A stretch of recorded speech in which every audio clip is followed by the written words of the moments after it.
Hello, can you hear me? Can you hear me? Yes. Oh, yes, that's good, right? The voice is okay? Yes, clear. Okay. Very clear. Okay. I just want to test. But later, I'm from US, Singapore. Later, I will give you a welcome remark. Okay. At 9:30. Yeah. Okay. Okay, thank you. Okay, thank you. That's good. I try to test. Okay.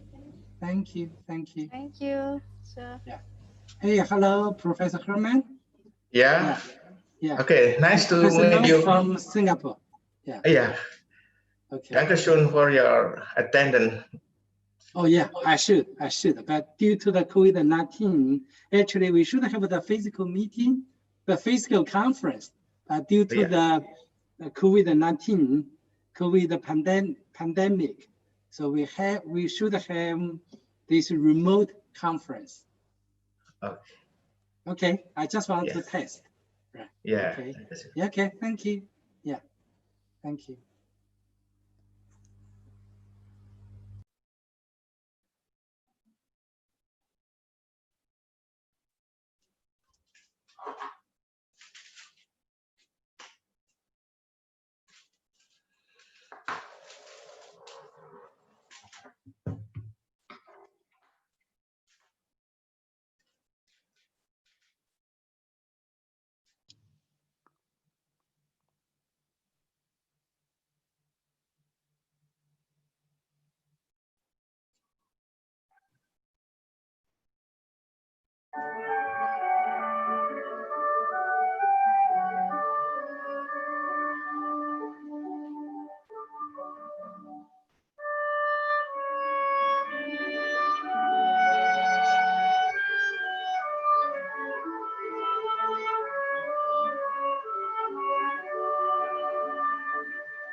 Tadi malam lepas ya.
Good morning, Professor Sisido. Good morning. It's nice to meet you, Haithar. Yes. Thank you for your attendance on this seminar. Yeah. It's my pleasure. By the way, may I ask a question? Tidak? So how upload some background view? I'm not familiar set up the back view. Do you know? The background of the view. Yeah. I mean, like myself and Pak Herman. Yeah. Oh, sir. Okay. Do you have? Okay, I will send you through the file the background of view. Yes. Oh, I already have this. The file. Yeah. Okay. So you may go to the setting for your Zoom. Yes. Then you will see the selection of the background.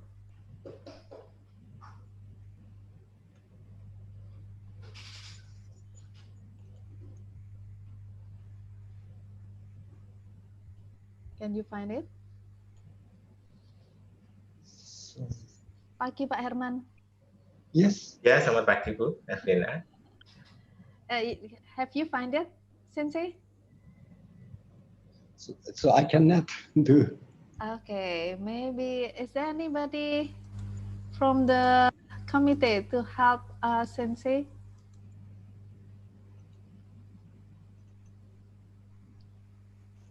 Bu Oki. Sensei, can you Good. find start video on your button on the left side? Left side, yes. Yes. Beside the mute, you Besides, can, yeah, at the video, you can choose. Yes. Video, yes. There are options. Choose virtual background, Sensei. Okay, I found. So, Yeah, after that, yes. yeah, you can choose. Yeah, There are no none. There are no comment. Okay. you have to insert the virtual background that we've already shared to you, and then you can choose it.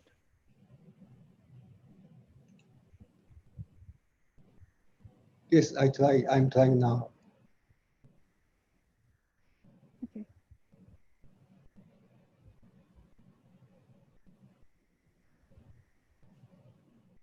Okay. Okay. Okay. It's successful. Good. It's good. Thank you. Yes, sir. Thank you, Bu Nunung. Yes, sir.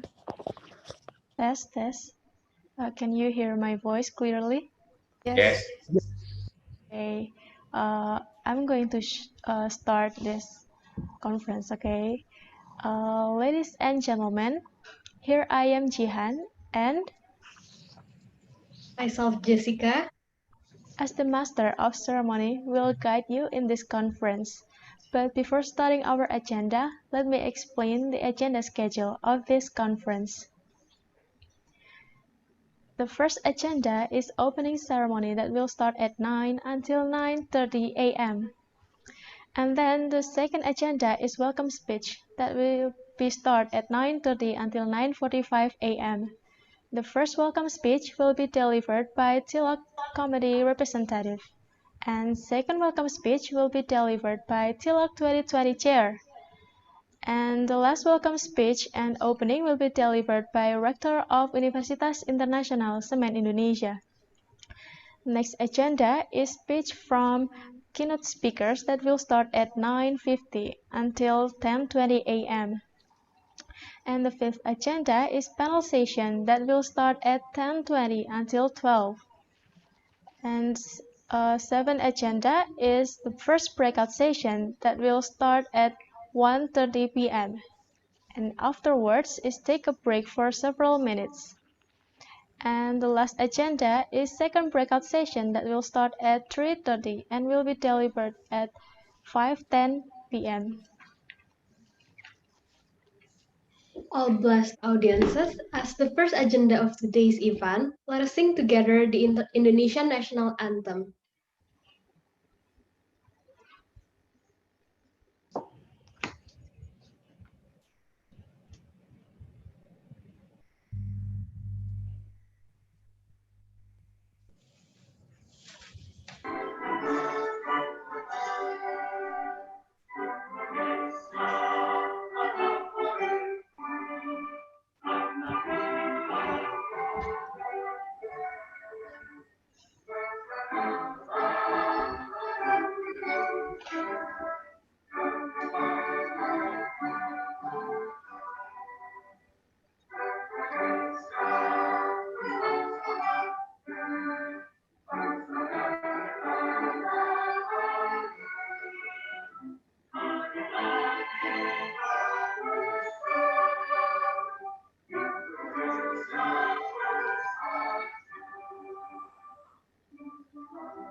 Before we proceed further, it is my pleasure to welcome all of you participants to the 8th International Conference on Transportation and Logistics TILOG 2020 that is particularly sponsored by PT Terminal Peti Kemas Surabaya and PT Terminal Teluk Lambung. I would also like to welcome the Honorable TILOG Committee Representative, Professor Kiang Meng, the Honorable Rector of Universitas Internasional Semen Indonesia, Professor Herman Sasongko, the Honorable Representative of Rector of ITAS, Dr. Ahmad Rusdiansyah, the Honorable Representative of Rector of Universitas Pertamina, Dr. Budi Sujatmiko, all the honorable keynote speakers, and also I would like to welcome all of our beloved audiences and conference participants. Welcome. Now, let us present to you the video profiles of the universities that collaborate together to help TILOG 2020. First, we will begin with the video profile of Universitas Internasional Semen Indonesia.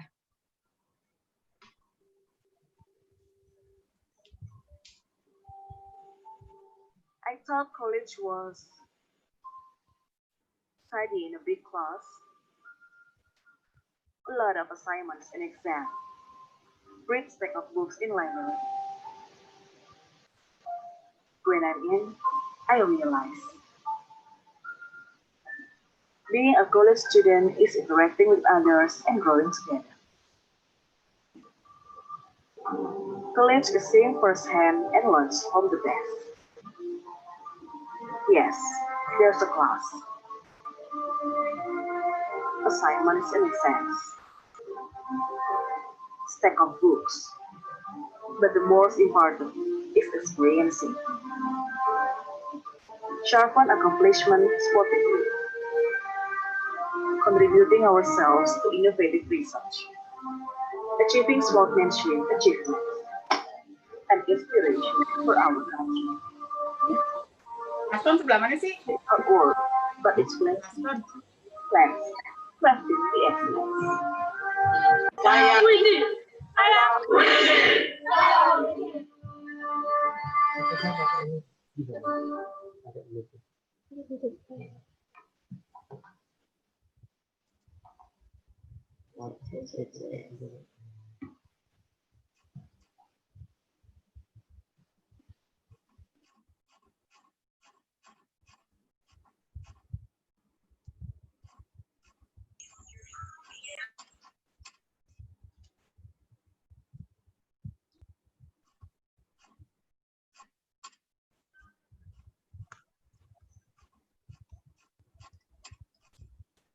We shall continue to present to you the video profile of Institut Teknologi 10 November.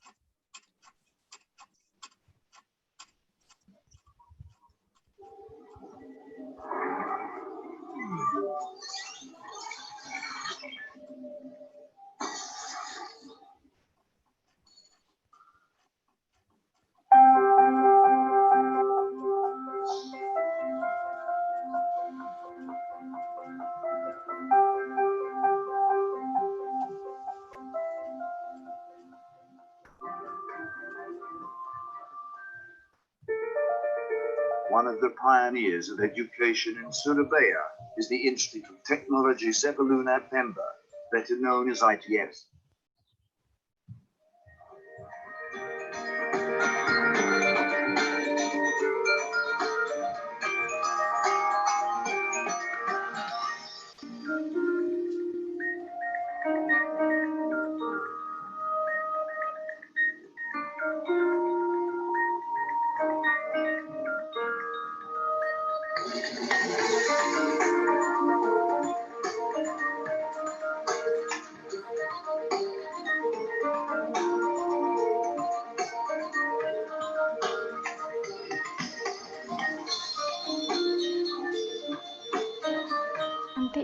habis. ITS has various Nanti fields of habis. study, Profilnya peta. faculties, and strategic study program, which are the center of excellence. Faculty of Industrial Technology, Faculty of Marine Technology, Faculty of Electrical Technology, Faculty of Civil, Environmental, and Geoengineering, Faculty of Business and Management Technology, Faculty of Architecture, Design and Planning, Faculty of Information and Communication Technology, Faculty of Mathematics, Computing and Data Science, Faculty of Natural Science, Faculty of Vocational Studies.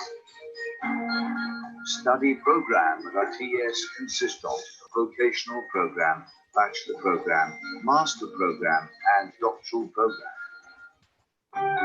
ITS also has more than 130 full-time international students and 400 international student mobility short program, KMP program, student exchange, and another programs. Digital innovations that have been acknowledged in various international competitions. These are several national and international achievements by ITS.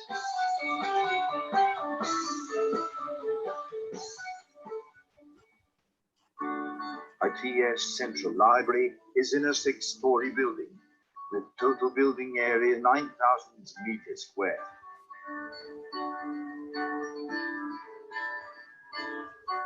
This library, more than 121,000 printed textbooks, more than 10,000 ebooks, 10,000 audio-visual data, and 18,000 digital library collections.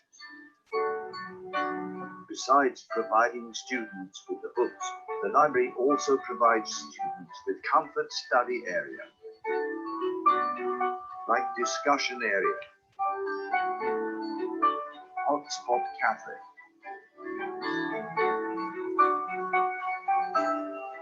computer end, multi-purposes room,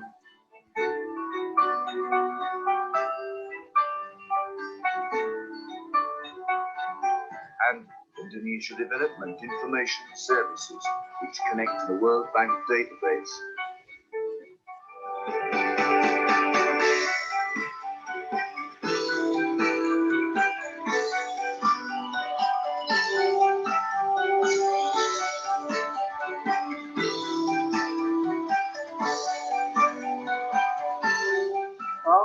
Come and join us. Come and join us. Come and join us. Come and join us. Come and join us. Come and join us. Come and join with us. ITS. ITS. ITS.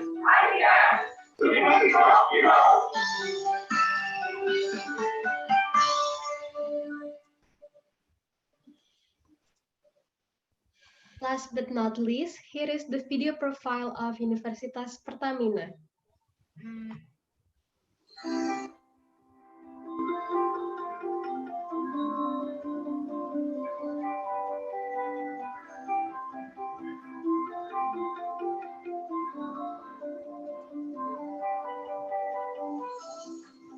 Indonesia is one of the highest energy consumers in the world. Fossil fuel is a major energy source that is used in Indonesia. Fossil fuels are a non-renewable energy source because they are limited and depleting at a faster rate. Indonesia needs renewable energy developments that move us away from our dependence on fossil fuels and towards a clean energy future. PT Pertamina Persero has created Universitas Pertamina to contribute to our society in the field of clean energy. Universitas Pertamina was established with the vision of becoming a world-class university in the field of energy.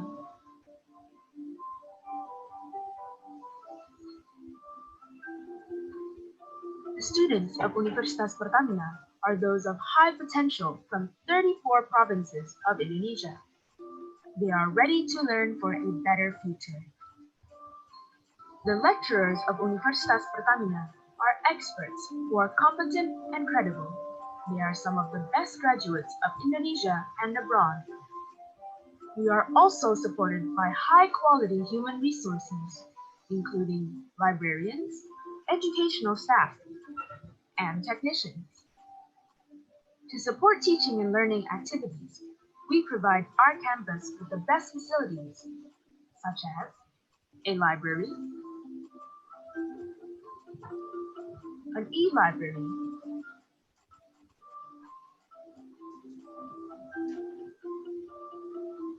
physics and chemical laboratories,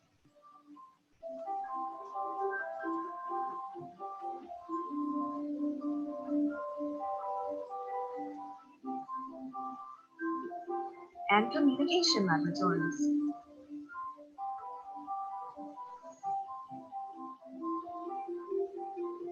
We believe one of the best learning methods is through observational learning. Universitas Pertamina has field visit programs for students to observe companies in related fields. As part of the international community, Universitas Pertamina provides international student exchange programs with an opportunity to broaden students' knowledge on their studies from different countries.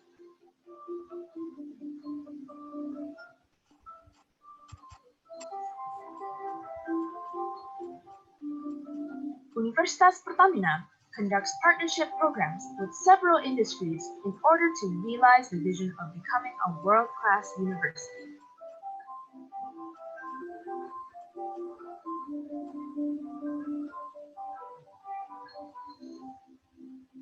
As an entrepreneurial university, Universitas Pertamina conducts partnership programs with the professional associations and government institutions to hold collaborative work. Universitas Pertamina also conducts partnerships and collaborative programs with national and international leading universities. As a university focusing in the energy industry, Universitas Pertamina has developed and coordinated collaborative work with Universitas Teknologi Petronas, Malaysia, to support research and development activities, undertaken primarily to acquire new knowledge directed to the energy industry.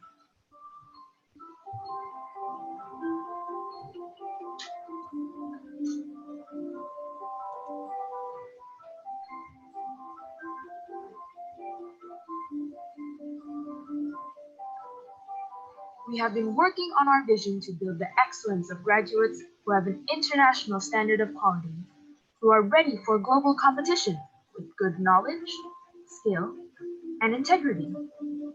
They will be the leaders who transform Indonesia into an advanced nation through energy development.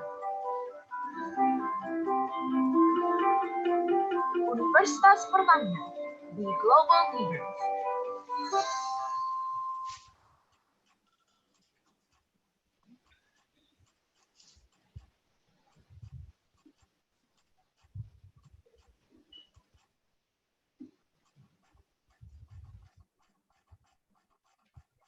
Now, I would like to mention the participant rules in this online conference.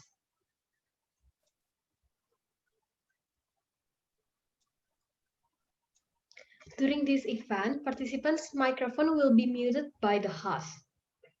However, participants are recommended to turn on the video during the webinar. Yet, participants with inappropriate video content will be removed by the committee. Participants are encouraged to actively give any virtual reaction during the event, which can be accessed on the bottom part of your Zoom meeting on the reactions part. And do not close your session or log out during the event. You can log out after the event finished later on.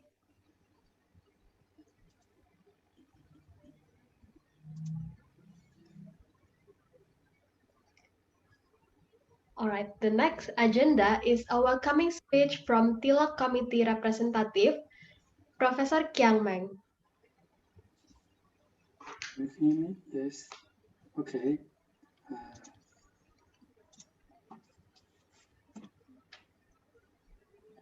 Respected keynote speakers, conference participants, ladies and gentlemen. So very good morning in Western Indonesia time. On behalf of the TILAK committee, first of all, I bid you, all of you, a warm welcome to attend this year's TILAK conference. The TILAK conference had more than 50 years of history. It was initiated by National University of Singapore, Tokyo University of Japan, and the Tsinghua University of China. It was previously led by Professor Fa from National University of Singapore, Professor Eda from Tokyo University, and Professor Miao from Tsinghua University. Let me take this opportunity to appreciate their contribution to this TILAK conference. The purpose of the TILAK conference is to provide a platform for academia and the industry to exchange the research findings and the industry experience on transportation and logistics. At a regular international conference, TILAK is held once every 2 years. The first TILAK conference was hosted by National University of Singapore in 2005. The last conference was hosted by Dalian Maritime University of China. The TILAK conference has successfully established the long-term strategic partnership with the top international transportation and logistics journals, such as Transportation Research Part E and Sustainability, to publish a special issue based on the paper presented in TILAK conference. Logistic connectivity in East Asia, practice and challenges is this year's conference theme. And this important theme, around 43 papers will be presented during the 2 days event. We have to take the online conference mode due to the COVID pandemic. However, which also bring us a very unique experience on remote conference and information connectivity. I'm sure that all the participants will be able to gain the insight and the inspiration from the sessions and reconnect with the old friend and meet a new friend in this conference. At this juncture, I would like to take the opportunity to thank the conference host, UISA. Rector of the UISA, Professor Herman, Rector of University Pertamina, Dr. Bodhi, Conference Chair, Dr. Ahmed, and the co-conference chair, Dr. Sidi, and their colleagues and the students for excellent works in organizing this conference. In conclusion, I encourage the conference participants to participate actively in the interesting discussion over these 2 days. I wish everyone a successful and fruitful conference. Thank you. Thank you for the delightful speech, Professor Kiang Meng. And now we will proceed to the second speech will be delivered by TILAK 2020 Chair, Dr. Ahmad Rusdiansyah. Dr. Ahmad Rusdiansyah, time is yours.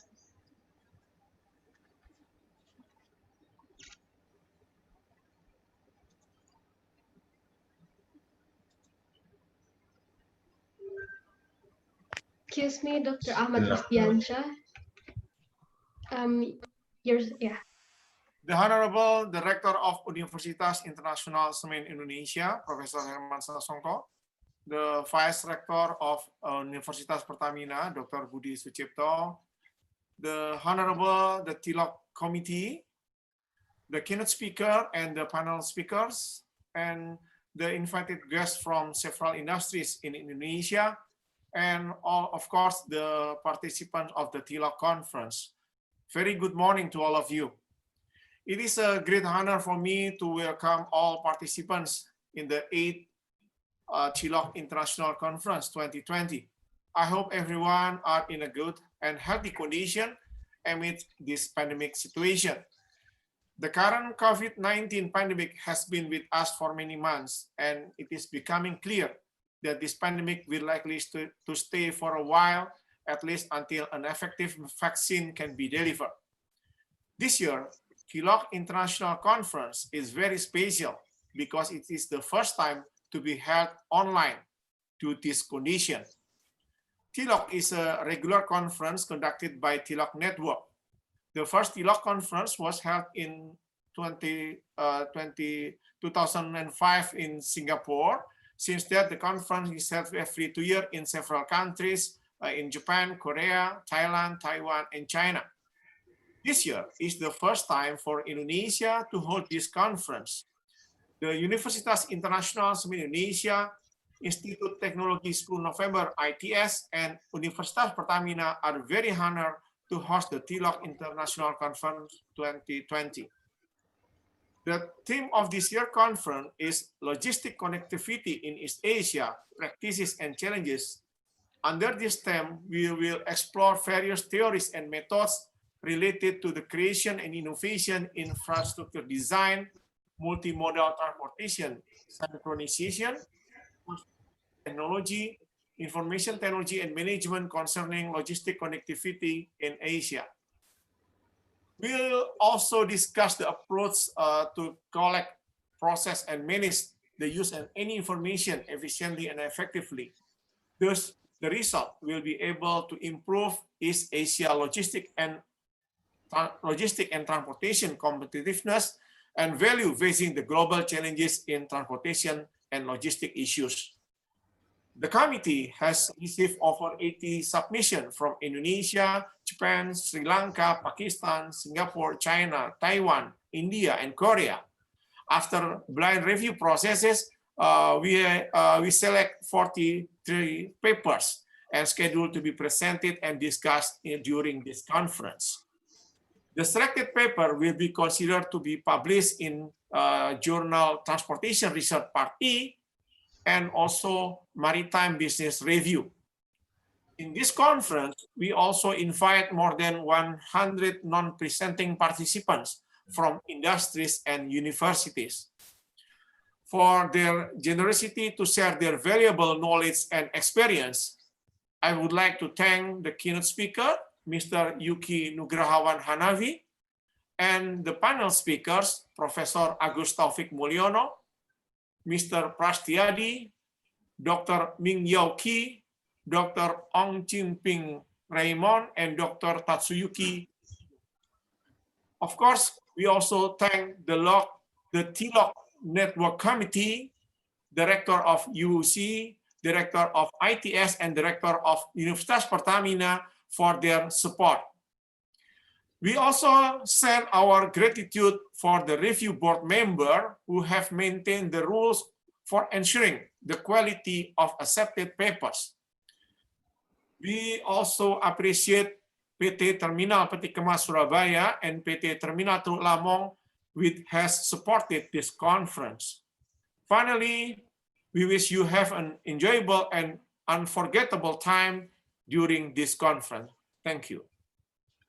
Thank you for your enchanting speech, Dr. Ahmad Rusdiansyah. And next, the third speech will be delivered by Professor Herman Sasongko as the Rector of Universitas Internasional Semen Indonesia. Professor Herman, time is yours. Assalamualaikum warahmatullahi wabarakatuh. Good morning. Selamat pagi. It's very my great honor to welcome you this morning on behalf of all of us at Universitas Internasional Semen Indonesia to the 8th International Conference on Transportation and Logistics, TLOC 2020. A very big welcome to all distinguished guests and all of our conference participants. It's a great to be here And also, it is terrific to see many familiar faces, but it's also wonderful to see so many new faces this morning. I am welcoming all participants for this conference for Indonesia, Japan, Singapore, China, Taiwan, Thailand, Korea, Sri Lanka, and so. I would like to thank you, our TLOC committee, Professor Yang Meng, Dr. Ming Yao Ki, TLOC Network, keynote speaker, Professor Sisida, panelists, and also our sponsor, PT Terminal Peti Kemas Surabaya and PT Terminal Teluk Lamo. We are truly grateful to you all. It is your support to enable us to put this event together. Now, as I started at the top of my remark, the 8th International Conference in Transportation and Logistics, TLOC 2020, will be under the theme Logistic Connectivity in East Asia, Practices and Challenges. It's an event that's taken place in Indonesia, but in many ways today's event feels like a first. This is the first time we are convening the conference in Indonesia. The first time we have it online. The first time we have it during a global pandemic, COVID-19. So I hope the networking opportunities of the couples of this should be as stimulating as a cup of Arabica coffee in the morning. And of course, hopefully it will facilitate the establishment of international joint research program and become forum for the exchange of the research ideas. At last, we wish you pleasant time enjoying this conference. Thank you very much. Thank you for your insightful speech, Professor Herman. Okay, now before we start the session with the keynote speakers, let's take 5 minutes break. In the meantime, let's watch our sponsor video, PT Terminal Peti Kemas Surabaya and PT Terminal Teluk Lamong.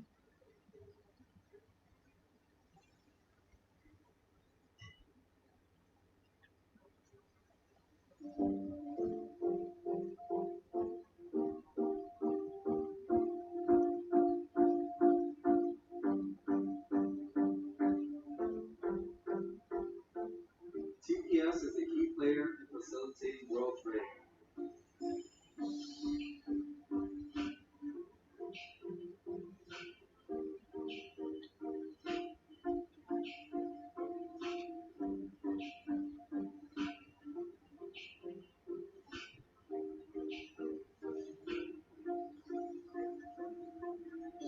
We ensure the highest service quality for you.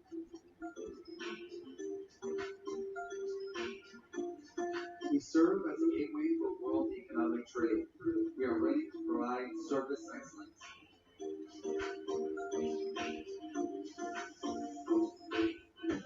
We are ready to serve with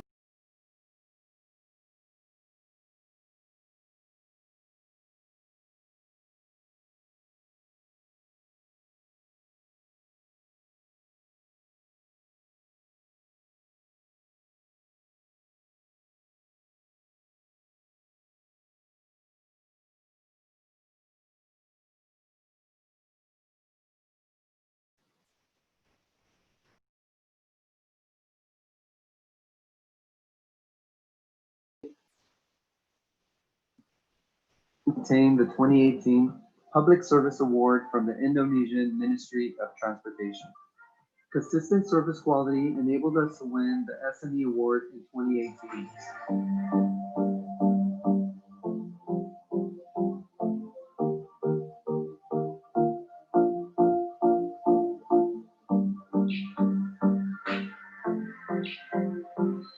We are also invested in the local community and the remote areas of Indonesia.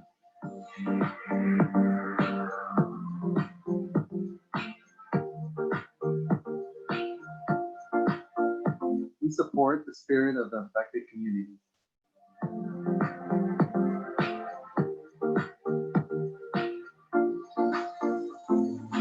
We care about the environment and fully support the Filindo 3 through the Reduction of Plastic Waste Initiative and Save the Ocean movement.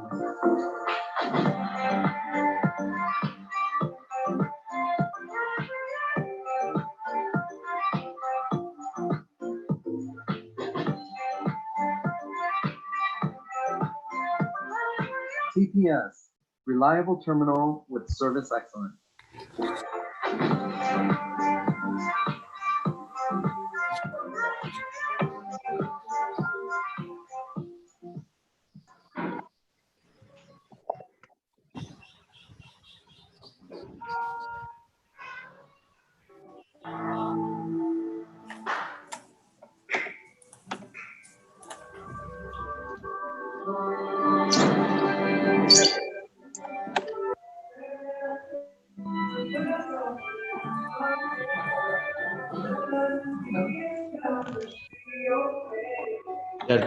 Ardiansa.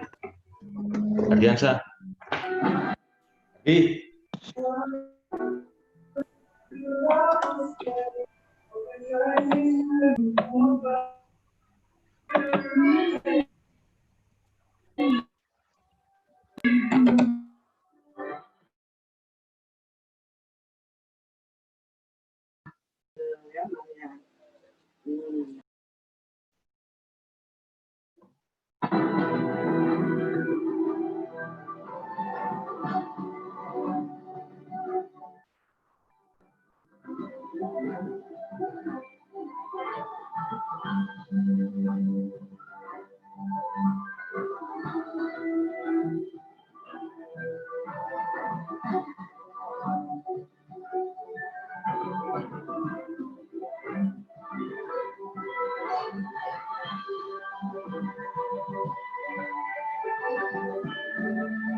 Now let me explain briefly the order of asking questions during the session after this.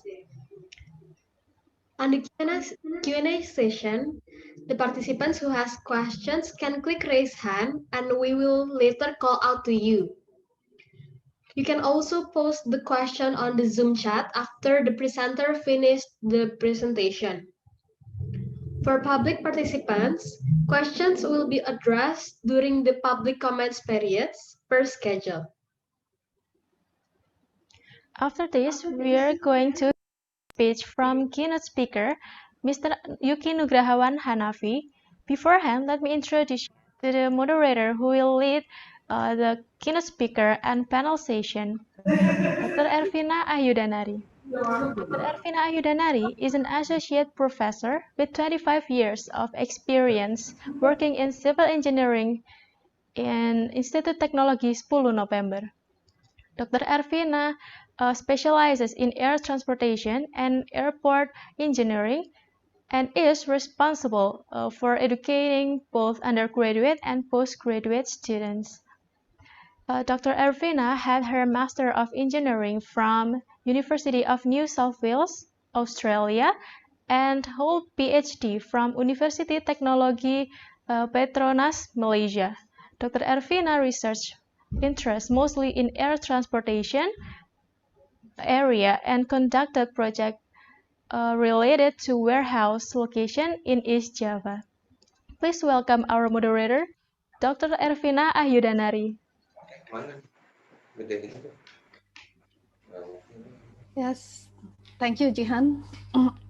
Excuse me. Good morning, ladies and gentlemen. Let me introduce myself. My name is Ervina, as introduced by the MC. And I would like to give some brief introduction for this conference. As we know that logistics and transportation are two very important parts of transportation and distribution services, and they are different. Transportation is the movement of goods, and logistics is the management of the inward and outward transportation of goods from the manufacturer to the end user. That means logistics is broader and includes all your procedures for making sure the right customers get the right good at the right time. The key to transportation and logistics is finding the right balance between efficiency and cost. The easiest way to minimize transportation costs is to eliminate unnecessary transportation. Logistical costs are directly reduced by just-in-time or JIT manufacturing. This means that JIT requires a secure supply chain. Transportation processes in SCM cover all aspects of how goods are moved between locations. This requires supporting from reliable infrastructure. Today, we will have 6 distinguished speakers, comprises of 1 keynote and 5 panelists who will deliver the connectivity, infrastructure readiness, and best practices in Indonesia, Singapore, and China. Having these speakers, I believe that we will have fruitful discussion. Now we come to the session of our keynote speaker, Mr. Yuki Nugrahawan Hanafi. And Mr. Hanafi is Chairman Asian Federation of Forwarders Association, AFFA, and also Chairman Indonesia Logistics and Forwarder Association, or ILFA. The title of Mr. Hanafi presentation is Logistics Connectivity in Indonesia, Challenges and Opportunities. Bapak Yuki, you have 30 minutes presentation. Time is yours.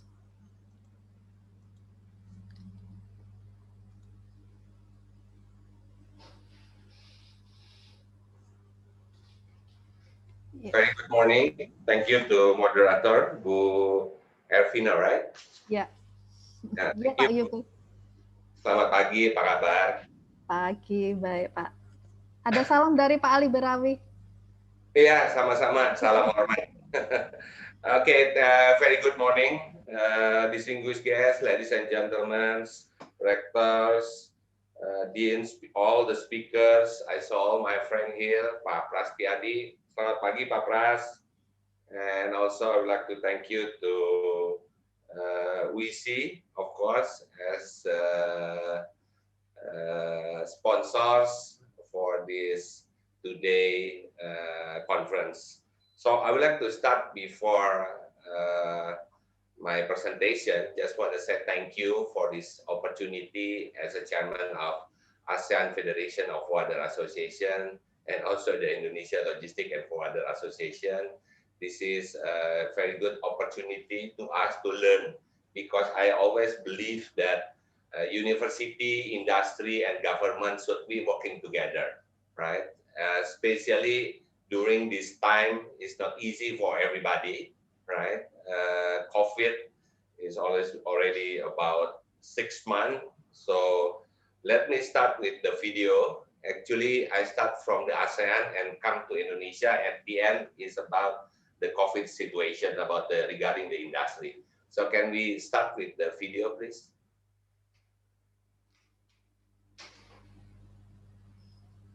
Next.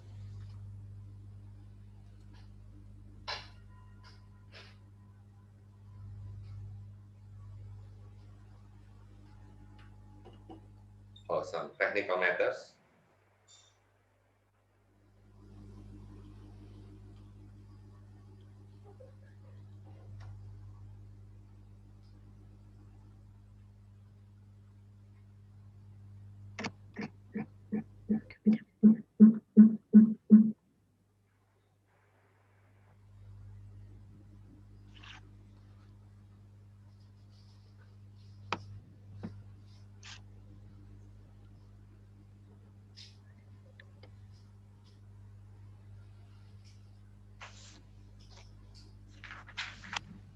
Why I start with this, the sound is not there, so better I speak a little bit that we know that we are entering ASEAN Connectivity 2025. So I believe that Indonesia is already signed the ratification. So we have to be implement also in Indonesia. So have to be one line between ASEAN as a community and also Indonesia as a country. So this is just a video about the planning and etc. regarding the AFA.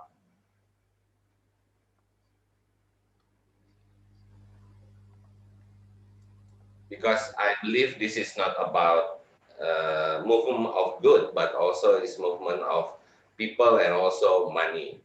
So next, please. Okay, just want to say a little bit about AFA. Facts, AFA is established 29 years ago, registered office in Jakarta, Indonesia, because as you know that ASEAN Secretariat in Indonesia, we have 10 members from 10 countries, 10 association, yeah, is about 8,245 industry players in the region. Only the identity associated to ASEAN Secretariat representing the transport and logistic private sector. And we are really active also following the meeting such as the ASEAN Framework Agreement on Multimodal Transport and also cross-border transport of the passenger by road vehicle, ASEAN Framework Agreement on facilities on good transit, and etc. Next, please. Just one more. Now, this is about the ASEAN potential. I always mention that ASEAN today is the third largest economic power, yeah, over the people, Republic China and India. Number two fact is Asia is the third population center of the consumption after the People Republic of China and again India, right? And then building seamless connectivity is a priority, and the global economic competition requires the ASEAN region has the alternate transport corridor beyond the existing timeline, increase the competitiveness. What I mean is today that we are in ASEAN is the sixth largest economic in the world and the third largest in Asia. So I believe that any survey, research, and etc. that mention ASEAN will be the third largest economic in the world. So this is really interesting to us. If we are discussion about where is the Indonesian position about this big cake, you know. So we have to, because not only Indonesia working for the efficiency, but others country around surrounding ASEAN also they are working hard to make the logistics is more efficient and effective. Next. This is the ASEAN connectivity. Actually, this is already in the video that you are watched, but we're starting like the sustainability, the infrastructure, seamless logistics, digital innovation, regulatory excellence, and the people mobility. Next. Now, this is such as like the example, what we call it, the new international land sea trade corridor. This will be the big impact and different in the future. That as in the geography, Indonesia is the, in the bottom of the ASEAN. But the rest that they are starting, like the vehicles start from Singapore to China, like such as the Kunming or something like that, Vietnam and etc. Yeah, so this is really big impact and different, such as like the transport corridor, Silk Road economic and maritime Silk Road initiative. Next.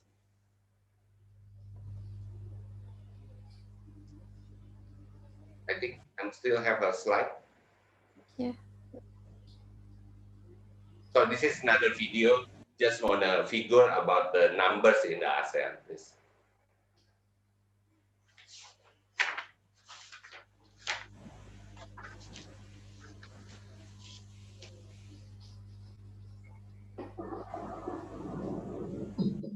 ASEAN, home to one of the most vibrant markets in the world. As trade continues to grow, a new platform is transforming cross-border trade, promotes credible partnership discovery, facilitates trade compliance, enables accessible, predictable, and easier trade for freight forwarders and logistics service providers, connecting ASEAN and beyond.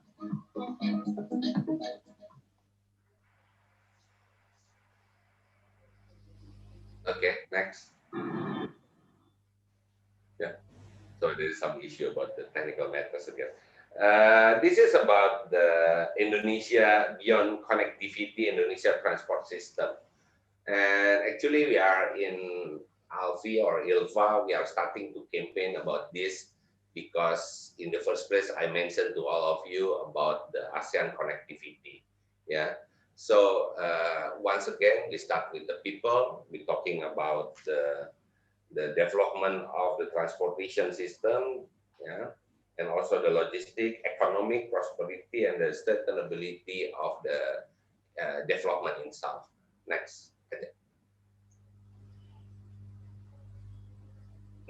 Now I'm starting to what happened by today, if you don't mind, because forwarding business situation in COVID-19 era. Yesterday, I was asking to the organizing committee that also that we can presentation about the COVID in era. So from that on numbers, forwarding business situation in COVID-19, you can see in Europe, regarding also the manufacturing in a major economic, and also the situation about in Indonesia, you can see all that numbers, right? Last month that the governor in the Q2 is already mentioned that our economic is minus 5.3, minus 5.32%. Yeah, next.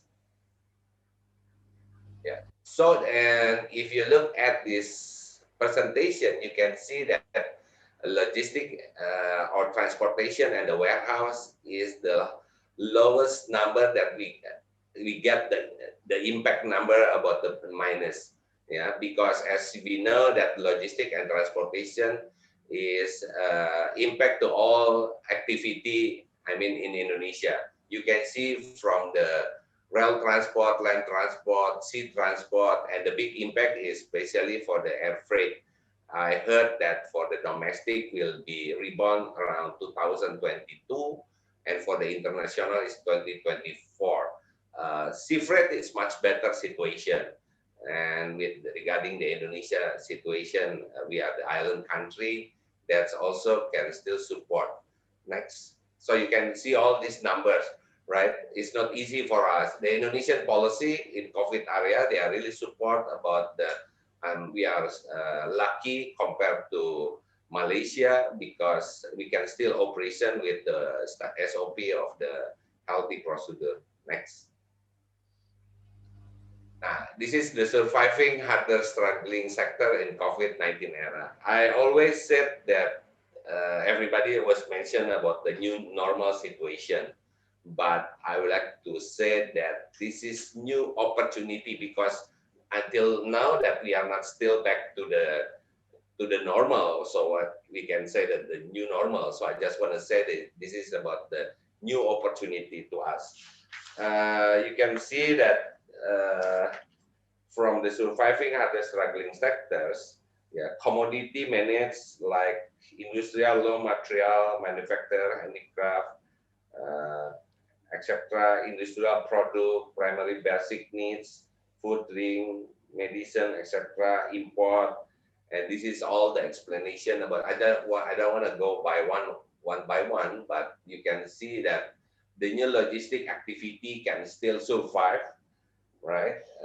They even experience positive growth even until the new normal or new opportunity. We call it e-commerce logistics services, delivery goods services or courier service, step goods and retail goods warehousing services, logistics services related to B2C, business to customer, or C2C, customer to customer transaction. Next. This is about the welcome to the new opportunity, what I mentioned before. Enter the survival mode, from the old, new, and next. You can see the transformation, development, breakthrough, the development, inventing things for the market they don't yet exist. So with this situation, I mean, it's not easy time, especially for the manufacturer, B2B in automotive, electronics. Is the situation is not good situation within until next years. But if you compare Jakarta Port and Surabaya Port, it's quite different. Surabaya Port is much luckier than Jakarta because the situation in Surabaya is more commodity and the head of the for the East Indonesia, hub for East Indonesia. Next. This is the survival situation. What I mentioned, we are starting for the value innovation, product innovation, promo innovation, yes, channel innovation, even the supply chains innovation, services innovation, digital innovation.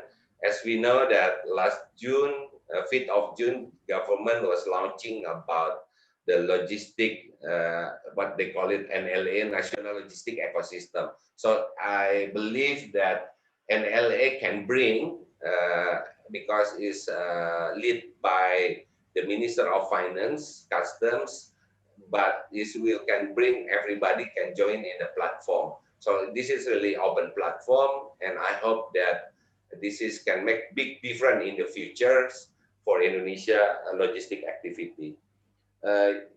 Innovation, collaboration, innovation, I mentioned before that is really important if we are talking about the competitiveness. Collaboration is better than competition. And the last is a model business innovation. Next. And thank you very much. I don't want to disturbing more time with my presentation, but we believe with this situation, I always see the new opportunity in the future because even in the United States by today, if you look at the financial statement, they always mention about the AAA, double A or B, even but they are looking on only from the profit and loss, but on balance sheet. But today in the future, we are talking about the environment and etc. So this is quite really big difference, in the future. So I believe, as I always said, that with the new opportunity and collaboration, Indonesia will get more opportunity during the ASEAN Connectivity 2025. As we know that Indonesia now is 2018, launched by the World Bank, our position is 46. But in ASEAN, 2016, we are number 4.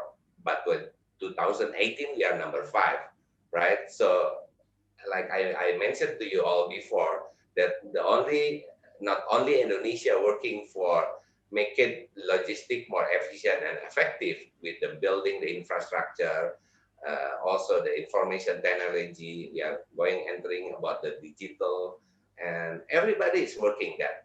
So the big cake that in the future we can get, how many percent that Indonesia can bring all the investments, consumptions, and also not only we have the big potential market in Indonesia. Yeah, so that's all my presentation. Once again, thank you. I will follow this conference until at the end, so better that we have Q&A is much better interesting for all of us. Because today is a Sunday. I'm quite surprised with the activity by Sunday. This is my first time, my family, but because this is about the commitment, about the logistics, so I'm here. Once again, thank you very much. Good luck for the conference, and thank you for this opportunity. Terima kasih. Thank you, Pak Yuki. And I would like to highlight the presentation of Pak Yuki that the Asian Connectivity has been prepared based on the Master Plan on Asian Connectivity 2025, which covers sustainable infrastructure, seamless logistics, digital innovation, regulatory excellence, and people mobility. These are expected to provide prosperity and sustainable development as a goal beyond connectivity. So now we come to 10 minutes question and answer session. So any question from the floor?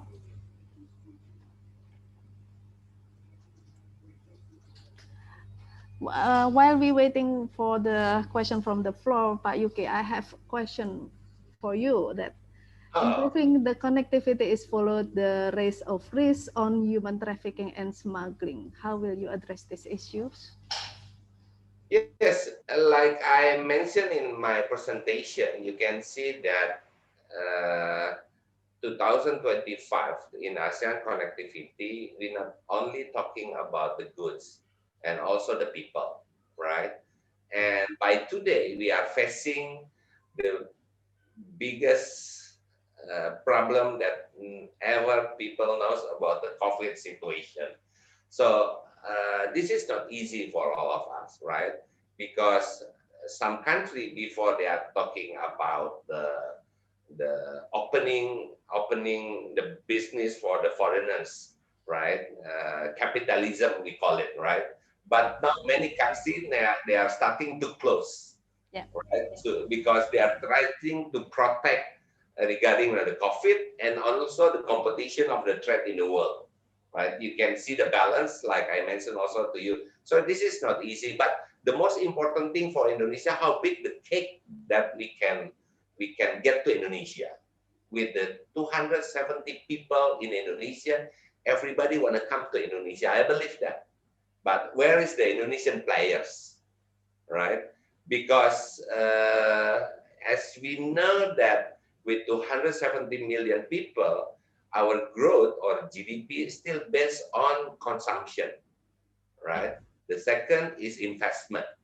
If you like the number, the Q1 of the investment, actually the local, the domestic investment is much bigger than the foreigners, right? So the UKM have to see also, right, to give the opportunity, because with 120 million people working for the small medium enterprise, so it's a big number. And this situation is a different with the economic situation, financial problem to 1997, right? That time is only the financial situation, big impact to the conglomerate. But today, the small medium enterprise, they get the first that time to get also the situation problem with the COVID area, right? So the movement, people mobility has to be, everybody have to standard. The only hope that we can have by next year, like the government said, that I hope that the vaccine will be there. Yeah, but with Hopefully. the supply chain theory, yeah, with 272 people, it's not easy. It's not easy, right? Mention like Korea. Korea, they are open, they are closed, they are open, they are closed. You know, it's not easy.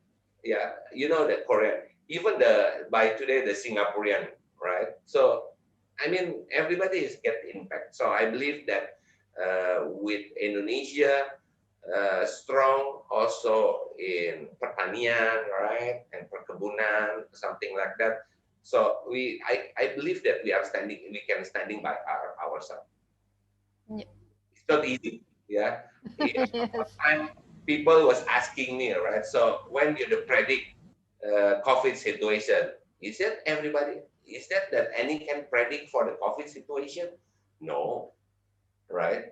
Even in Jakarta now become more worse than a couple of weeks ago, right? But slowly the economic, so people have to be follow the government protocol, especially for the health, right? If we want to stand up in the economic much better situation, we hope the government will launch that this year's at the end of this year's of Q4, the minus it should be much better than by today 5%.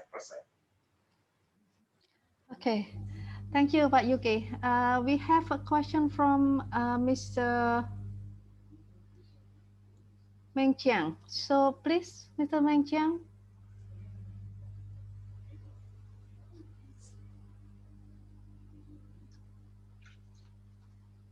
From NUS. Yes, yeah, thank you. Yeah. Yuki, many thanks for your presentation. I'm Meng Qiang from Singapore National University of Singapore. I have one question for you. In your presentation, you highlight the new land sea trade corridor from China, Singapore to Indonesia. Can you talk about the impact of this this trade corridor to Singapore and Indonesia? For sure, Prof. I told you before that the world will be a big different in the future, right? Yes. Yeah. You know, we need the standardized for the tracking, for example, all over ASEAN, including China, right? Last year I was in Nanning, China, right? Okay. Yeah. Right. So by today they are starting tracking 5,000 from China, 5,000 from ASEAN, right? They are starting that the permit from ASEAN and China. So I mean Indonesia from the bottom of the geographic is the far away from that, but they are starting to using the tracking. You can imagine door-to-door services from Singapore to Malaysia, to Thailand, Vietnam, and come to Nanning. So it will be big different situation. Like in Java, but I mentioned in Java, in Indonesia. We are thank you to the government. They are finished with the highway infrastructure. Before, for the air freight from Jakarta to Semarang or Surabaya, they are using air freight, right? By today, more cheaper by inland transport, right? Sea freight, Jakarta, Surabaya, Semarang is becoming, so this will be big different in the future by including the ASEAN. Even you can see that from Singapore, I know that for the trend that Malaysian government still not agree with the investment for the obor, right? But Singapore always push that so I mean, even that I heard that Indonesia is already ratification for ASEAN connectivity, but we are also still waiting from the Singapore to ratification about that issue. So every country, I mean, it's really interesting to see what the big difference in the future. Okay. That maybe it is from me, Pak Lisiang. Continue, we talk about the sea transportation, right, from China to Indonesia. Do you think for the maritime transportation for the cargo, there could be some transshipment at Singapore or direct service from China to Indonesia? No, actually, Pak, if the number that I have by today, 55% of our cross-border, especially the sea freight, is come from China. And I got also the number in Singapore, because I'm the chairman of the ASEAN, also from the transshipment is come from China, right? If I look at the number detail, the cross-border between Jakarta and Singapore, or Singapore to Surabaya, not even 20%. Yeah, the transshipment comes to Singapore. It's quite big difference, because I'm looking at the 1970. I'm learning, of course, from my senior. That time I'm still in the elementary school, right? The volume between Jakarta and Singapore port is the same numbers, but you make an advance. Singapore make an advance because also the position, right? But now also they are moved. Okay, so because I look at bulk car terminal and also including the containerized, right? So I know that Singapore built for the 70 million TEU new port. They are starting, right? But also Thailand also make the interesting new gossip about the the canal, right? But still not there because the politics situation and lobby. So that's why I'm telling you from before. Everybody is working hard to get this big cake in the ASEAN country. But that's the good that I give it to you, Pak. Competition and collaboration is better than competition. Yeah, agree. If we want to win this battle, if we are fighting each other, including in industry, right, in Indonesia, that's why I learned so much as a chairman ASEAN Federation of Forwarder Association, because I get all the number from the ASEAN country. I can get the number all the port, airport, seaport, and etc. So I can see the movement, what kind of the goods and etc. This is really interesting. This is my last this year's I've been the ASEAN will be elected again, but they want to postpone because the COVID. So actually I have to be replaced at the end of this year. It's like ASEAN as a country, we are always changing the chairmanship. But this is 4 years for me. It's really interesting to learn about the ASEAN situation. Thank you, Thank Pak you. Yuki. Thank you. Thank you. Yeah. We have question from Pak Didi Dwi Prasetyo. Pak Yuki, any statement of you about UMKM? So what the contribute of ALFI for UMKM development in Indonesia? UMKM is the most important thing. Like I mentioned to you in my presentation before, right? If you look at the employee working in this UMKM, is 120 million people,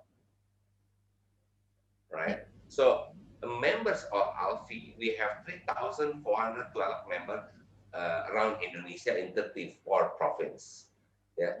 So 60% of my members is especially actually the small medium enterprise, right? So I always have the commitment as the ILFA chairman, yeah, to bring UMKM can be collaboration also with the, because like Professor Mr. Lin Chang said before, yeah, logistic business is also will be a big difference in the future, right? Everybody talking end-to-end services, supply chains, and everything. Yeah, it's not easy for our UMKM.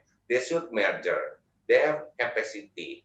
They have to prepare for their knowledge. Yeah, knowledge is the most important thing, right? To learn collaboration between small medium enterprise to win this battle, right? It's not easy. It's not easy. I believe it's not easy. But we have the ALFI Institute. It's not promotion. That's one of the our commitment to UMKM. We already give free for the few numbers to people to learn about the updating the industry. That's my commitment. But UMKM, the most important thing, not only in the logistics sectors and also in our activity by daily, every day. Okay, thank you. So we have another question from Professor Erika Bukhari, Universitas Sriwijaya. What do you think about Indonesian single window? Has it functioned widely to the provinces in Indonesia? Indonesia single window, actually, we already what we call it ASEAN single window, right? This is, if we are talking about the Indonesia national single window. So we, and I mentioned also to Pak Erika ya Bu ya, Pak Erika Buhari. Ibu. Maaf Ibu Erika Buhari, bahwa saya juga tadi sampaikan Indonesia have that just launching about national logistic ecosystem. Ya, national logistic ecosystem. Actually, we hope that Indonesia national single window also can one of the part as the traffic. Yeah, as the traffic. They still have some issue regarding sometimes the maintenance, you know, and if we are focusing on the cross-border issue. Jakarta is the biggest, Surabaya, Belawan, Medan, Makassar, yeah. So some part in Kalimantan, yeah, especially because single window is not about regarding the container, but is we are talking about all the cross border. Yeah, I think the function should be make it better function, because the technology is so fast, is a difference, and the industry need more services from the Indonesian national single window. Yeah, any kind of services, also Indonesia single windows, yeah, should be preparing the faster the services, connecting also make it easier and etc. Because if not complying, yeah, they are not preparing also for the better future. I mean, is really hard. For example, if you're going to export some to, such as to Malaysia, right? We don't have to write again everything, because it can be cross-border by electronic and right, because the highest number is a different between Indonesia or Malaysia and Europa and etc. Right? So we don't have to double writing or something like that. Only once with the technology they can change, something like that. So we ask also they are going to have to be more improvement in the future. Not in the future, should be right away. Thank you, everyone. Okay, thank you. Another question from Bapak Adimas Ali Rizaki. We know for ourselves that in the year 2045 is planned for Indonesia to become a powerful country. This includes industry and logistics. What phase will the development of transportation and logistics in Indonesia enter in 2045? Fully digital or something like? For me, the most important thing, why I told you before that why we have the collaboration between university, industry, and the government, or government, university, and industry. Because for me, knowledge is the most important thing. Yeah, investment in the knowledge is the most important thing, because we can learn each other between all this participation looking for 2045. Government mentioned about 2045. We hope that Indonesia will not stuck in the middle income, right? So we would like to become the highest income, yeah, to become the country that everybody have dream. But I believe we have to also, as a country, as a nation, have to be smart, yeah, because the competition is there, bro. The competition. Yeah. But Indonesia is really rich, right? Since I'm young, everybody know that even kita buang satu bibit di halaman rumah aja, Bu, itu bisa tumbuh gitu loh. So I believe that we can achieve that if we are all together have a commitment. Yeah. We are proud with the about our young population. Yeah. Right? We are entering the demographic, ya Bu ya, demographic. So, but this can be disaster if we cannot maintain our growth economic. Yeah, we have to be careful with that. right? Maybe it's not our term, maybe our family. Grandchildren. Grandchildren. Sorry, our children. Yeah, because the population also in other country also is growing up. So, but I mentioned to you before that with the sixth largest economic power in the world, the third largest economic ASEAN in Asia. Yeah, so I always mention 2025 we are going to entering what we call it ASEAN connectivity, right? So this cake is really big, but how big that can bring to Indonesia? Yeah, we cannot only proud with 272 people million, you know, that our the most island country, the biggest most island country in the world, you know, etc. It's not, you know, this is not easy because everybody will, we are opening, but some country because the COVID they are closed for foreigners also. They are protect their country economic also. So right, like you see the example the Brexit, right? Suddenly England is pushed become the euro, but now they are outside the euro. Yeah. This have to be careful what happened with ASEAN. But once again, I always want to mention that new opportunity, and the second thing is about the collaboration is better than competition. And also for UMKM tadi itu is really important. Thank you, Pak Yuki. Yes, we have a question from Shibasaki Sensei. I think the impact of the COVID-19 pandemic would be more severe to the ASEAN countries than a single country such as Japan and China, because it is an association of countries. Do you consider some restriction will be relaxed within ASEAN country in advance? Maybe yes, maybe no, I don't know. But it's already like from Indonesia to Malaysia 2 weeks ago that just closed. That's the example, Prof. Yeah. If you say that with this situation, any guarantee in the future, I don't know, because we cannot also predict the situation. Yeah, we're waiting for the vaccine, right? And then the vaccine is working, that we hope all together. Yeah. But businesses like in automotive, such as for two-wheel motorcycle, we are starting. It's much better than 2 or 3 months ago, right? And actually, we are exporting to other ASEAN countries such as like Cambodia, Vietnam, etc. Yeah, for the goods we can still move it. Maybe for the people, yes, there is some restriction. Okay. So what we have here is another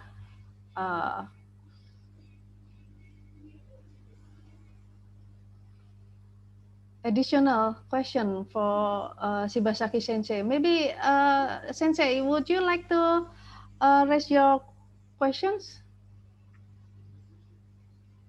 No, thank you very much. Oh, okay. It will be a question from you, I believe.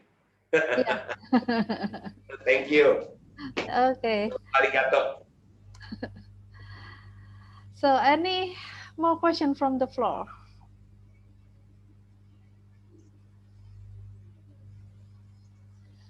Okay, I think we have no more question from the floor. So thank you, Pak Yuki. Thank you, Bu. Anytime. For your valuable time spending with us. No problem, Bu. I apologize from the committee that you have to spend your weekend with us, not with your family. I'm sorry for that. Stay safe, everybody. Stay healthy. I hope the pandemic will be passed and the vaccine by next year, so we can come back together. Yeah, I can go again to Surabaya to visit. Okay. Thank you, Pak Yuki. Assalamualaikum warahmatullahi wabarakatuh. Waalaikumsalam warahmatullahi wabarakatuh. Now we come to the panel session. We have 5 distinguished speakers. Please allow me to invite the first speaker, Professor Agus Taufik Maulana. Good morning, Prof. Yes, Professor Agus Taufik Maulana is a professor of transportation in University of Gadjah Mada and the chairman of Indonesia Transport Society. Professor Agus also appointed as the chairman of Center of Transportation and Logistics Studies at University of Gadjah Mada. In conjunction with the previous presentation related to the connectivity to support seamless logistics, Professor Agus will present the readiness of infrastructure network in Indonesia. The title of his presentation is Transportation Infrastructure Development for Supporting Logistics in Indonesia. Excuse me. Professor Agus, you have 10 minutes presentation. The channel is yours.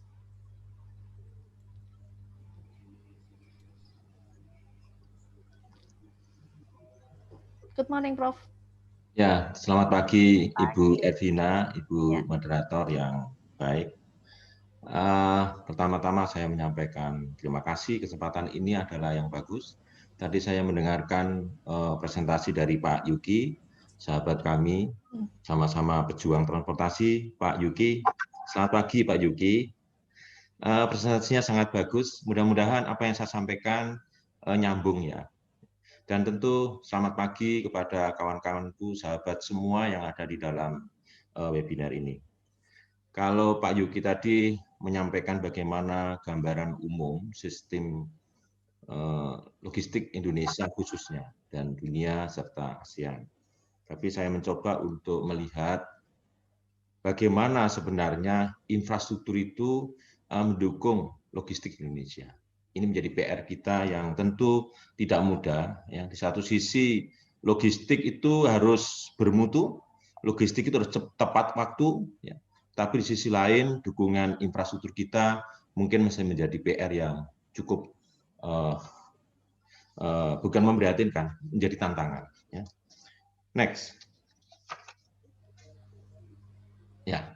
Saya mencoba untuk menyampaikan paparan dalam 4 bagian. Yang pertama, bagaimana perkembangan infrastruktur Indonesia, bagaimana potret kinerja sistem logistik Indonesia, dan bagaimana permasalahan infrastruktur itu sendiri di dalam mendukung logistik di Indonesia, dan apa tantangan dan strategi pembangunan infrastruktur transportasi kita.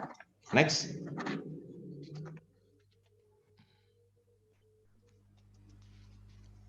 Next, ya, terus Mbak, next. Ya, ini adalah gambaran capaian pembangunan infrastruktur transportasi Indonesia. Ya, berdasarkan berbagai data, saya coba untuk saya simpulkan. Yang pertama adalah dukungan transportasi jalan. Ya, kita mempunyai jalan 542 km. Tetapi ingat dari 542 itu 70% adalah jalan kabupaten, ya, yang 10% adalah jalan nasional, yang termasuk di dalamnya sudah ada tol. Ya, jadi tol kita itu hanya sekian 0, sekian persen dari kebutuhan jalan di Indonesia. Namun demikian 542.000 km itu tidak cukup untuk membangun Indonesia yang disampaikan oleh Pak Yuki tadi. Kita kira-kira masih memerlukan hampir 600.000 km lagi jalan kalau kita mau bersaing dengan negara lain yang lebih maju di dalam distribusi logistik. Tapi kita cukup berani menyatakan bahwa jalan nasional kita 94% mantap. Ya, saya katakan cukup berani. Ya. Kemudian tol road kita 2.200. Ya. Tapi kita cukup berbangga ya di dalam 5 tahun kita amati kita sudah mencapai tambahan jalan tol yang cukup panjang ya, hampir 2.000 kilo. Kemudian kalau kita bicara transportasi berkereta-apian, ya, kita luar biasa, tetapi menurut saya catatan travel time-nya belum menunjukkan data yang sangat bagus, karena memang ada kendala di dalam infrastruktur, khususnya adalah lebar spur. Kemudian untuk transportasi air, ya, cukup mengembirakan memang kalau kita lihat, ya, ada 27 pelabuhan besar yang dibangun ya, di Indonesia. Tapi apakah itu bisa menjawab persoalan-persoalan yang terkait dengan distribusi logistik atau dengan penambahan jumlah pelabuhan itu apakah bisa mengurangi biaya logistik? Karena kata kuncinya apapun logistik yang kita lakukan harus menjawab dua, ya satu menurunkan travel time, yang kedua adalah menurunkan biaya logistik. Kemudian transportasi udara, saya rasa catatannya juga cukup bagus, yaitu ada 15 bandara baru. Next. Ya, sebelumnya posisi daya saing kita, infrastruktur Indonesia masih berada pada kelompok bawah, artinya berada 50% dari total negara yang dinilai. Tadi Pak Yuki sudah menyampaikan. Kemudian tren perkembangan infrastruktur di Indonesia berjalan seiring dengan pertumbuhan ekonomi. Ya, ini memang wajar saya rasa. Ya, di negara-negara seperti Indonesia barangkali memang pertumbuhan ekonomi menjadi kata kuncinya dalam perkembangan infrastruktur. Next. Nah, kita ingin melihat bagaimana kinerja infrastruktur logistik Indonesia di level global. Next. Ya, ini adalah satu catatan yang cukup menarik bahwa kondisi infrastruktur memang belum mampu mendongkrak kinerja logistik nasional di level global. Ini PR kita. Ya. Semangatnya Pak Yuki dan kawan-kawan luar biasa. Tentu kita dukung bagaimana agar kondisi infrastruktur kita juga mendukung untuk menuju daya saing global yang lebih kompetitif. Kinerja infrastruktur masih rendah, skor kita masih 3, posisi Indonesia berada pada kelompok urutan yang masih di bawah.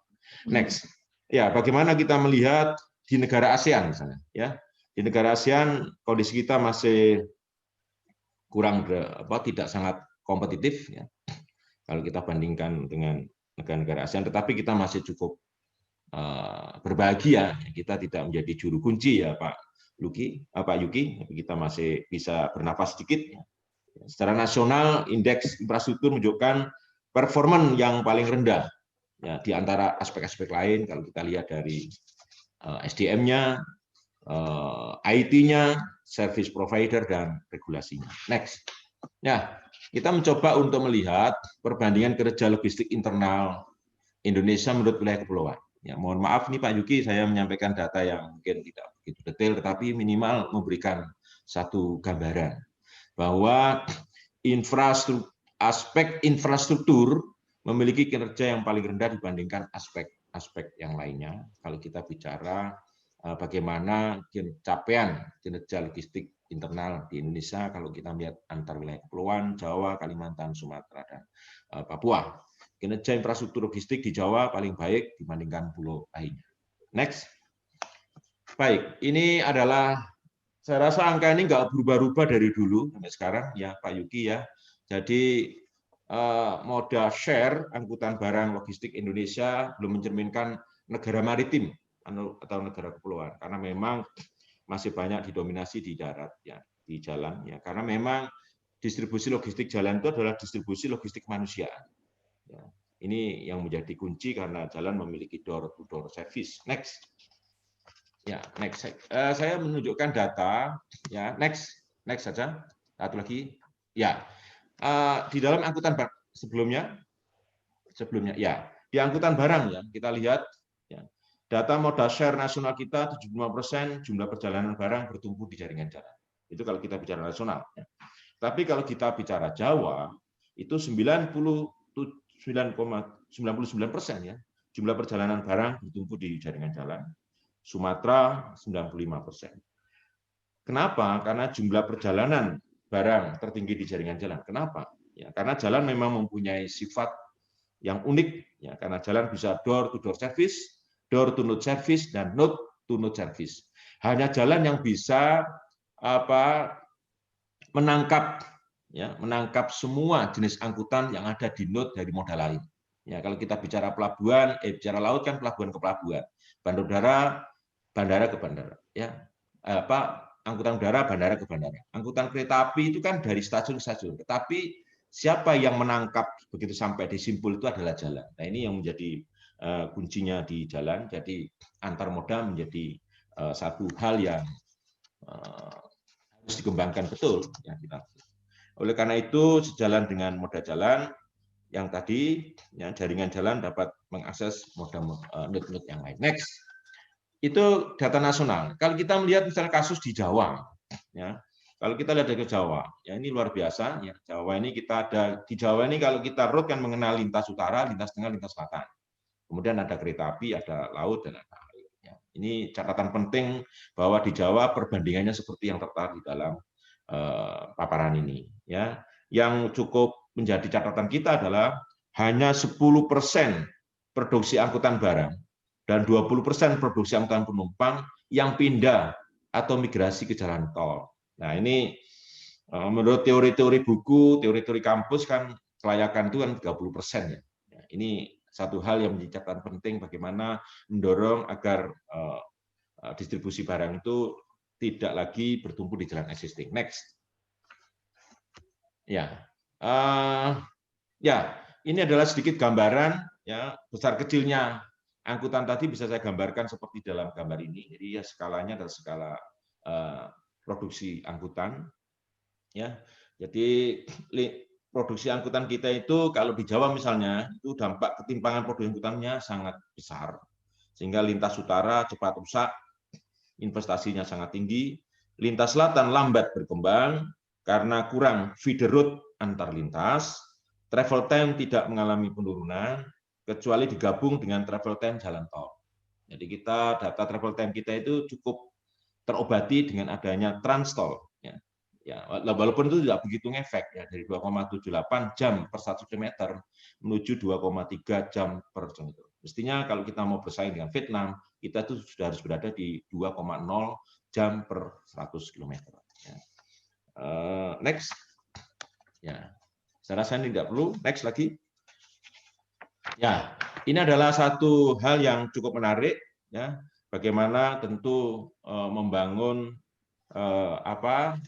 empty backload. Ya, ini empty backload ini menjadi persoalan. Nanti tadi Pak Yuki juga sudah menyinggung dampak ketimpangan kinerja rantai pasok dan logistik wilayah barat dan timur. Ya, jadi terjadi ketidakseimbangan perdagangan wilayah barat dan wilayah timur Indonesia. Wilayah timur Indonesia menyumbang 15-20% dari total volume barang. Penyebab utama tentu pertama terbatasnya akses di simpul dan sisi hinterlandnya, lokasi pelabuhan sulit diakses, kurangnya infrastruktur dan fasilitas bongkar muat barang. Kemudian tol laut ternyata menurut catatan kami adalah belum mampu mengatasi masalah ketimpangan kinerja rantai pasok dan logistik. Tol laut lebih mengedepankan pada persoalan-persoalan pelayaran antar simpul. Padahal sesungguhnya tol laut itu juga tidak boleh dipisahkan dengan persoalan-persoalan dan solusi yang terkait dengan perbaikan kinerja di simpul beserta hinterlandnya. Nah, ini yang menyebabkan kenapa terjadi empty backload. Ya. Next. Nah, sekarang permasalahan. Ya, kita coba permasalahan infrastruktur transportasi logistik Indonesia. Itu apa? Next. Kalau kita melihat transportasi, ya, tentu kita sesungguhnya memerlukan satu regulasi makro yang dapat memadukan solusi kepentingan antar subsektor transportasi. Nah, ini catatan kita, kenapa logistik kita ini tidak bisa diperbaiki terus kinerjanya untuk bisa bersaing yang baik. Menurut catatan kami ini, itu kita masih punya persoalan dari asal perjalanan barang ke simpul asal. Kita masih punya persoalan dari simpul asal ke simpul tujuan. Dan kita punya persoalan lagi dari simpul tujuan ke tujuan akhir perjalanan. Jadi di dalam paparan ini kalau boleh saya sampaikan seperti itu secara kesimpulannya. Jadi akses main trip agrees. Kadang-kadang kita mampu memperbaiki main trip, tetapi simpulnya tidak kita perbaiki. Kita mungkin mampu memperbaiki simpul dan main trip, tetapi bagaimana dari asal perjalanan menuju simpul dan dari tujuan simpul akhir menuju tujuan akhir perjalanan. Next. Ya, next. Nah, bagaimana kelancaran aliran barang ya, terhambat oleh infrastruktur transportasi logistik di sepanjang koridor angkutan barang. Ini catatan kami, mohon maaf kalau mungkin berbeda pendapat dan berbeda data, tetapi kami coba dari origin dan destination bagaimana peran infrastrukturnya. Ya, kita lihat di sini ketika di awal yaitu kendala infrastruktur transportasi terjadi di sisi hinterland menuju simpul asal. Ya, kualitas infrastruktur jalan belum optimal, aksesibilitas rendah yang didukung rendahnya partisipasi pemerintah daerah. Ya. Kemudian ketika melakukan perjalanan, yaitu dari shipping lane atau railway, kemudian perjalanan simpul ke simpul, ya, sampai menuju simpul akhir, kendala proses transfer barang di simpul, angkutan barang, stasiun, pelabuhan, bandara. Pertama, tentu kita masih memiliki keterbatasan fasilitas bongkar muat, pergudangan, dan lain sebagainya. Pengurusan administrasi barang yang masih cukup lama. Tapi ini sudah ada perbaikan-perbaikan dari tahun ke tahun. Kita cukup bangga. Next. Nah, di satu sisi, lagi ya, Prof. Yes, di satu sisi kita punya isu-isu penyelenggaraan angkutan barang di Indonesia. Ya, ini adalah kesimpulan yang saya coba simpulkan. Biaya angkutan barang Indonesia masih tinggi, 34 sen dolar per kilometer. Lebih tinggi rata-rata Asia, 22 sen dolar per kilometer. Tapi satu catatan penting adalah persoalan odol. Ya, odol ini selalu menjadi bahan pembicaraan isu. Saya katakan sebagai Ketua Umum Masyarakat Transportasi Indonesia, saya sampaikan 50 tahun odol tanpa solusi dan tanpa eksekusi. Nah ini, ya kita harus ke depan agar Pak Yuki nanti dalam mengelola logistik itu lebih mudah. Lalu Pak Yuki bisa mengatakan bahwa sudah terjadi penurunan biaya logistik. Ya, salah satunya adalah odolnya harus kita selesaikan. Next. Ya, odol itu adalah overdimensi, overloading. Next. Nah, ini adalah catatan-catatan permasalahan kondisi infrastruktur transportasi di dalam mendukung persoalan solusi logistik.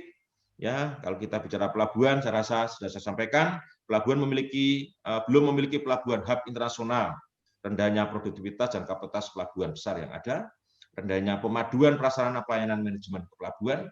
Kalau kita bicara jalan, terbatasnya kapasitas jalan nasional, terutama non-tol pada lintas ekonomi penting, ya Mas, karena hanya 10% angkutan barang yang menggunakan jalan tol antar kota, kondisi teknis kurang memadai, kurang layak, didukung rendahnya kedisiplinan pengguna dan pemanfaat jalan, pembiaran gangguan ruang jalan yang menyebabkan kemacetan, terbatasnya terminal angkutan barang pada simpul bongkar muat barang, terutama di wilayah padat perkotaan. Kalau kita bicara perkeretaapian, kita masih punya PR besar, penggunaan spur sempit, tidak memberikan capaian kinerja angkutan yang maksimal.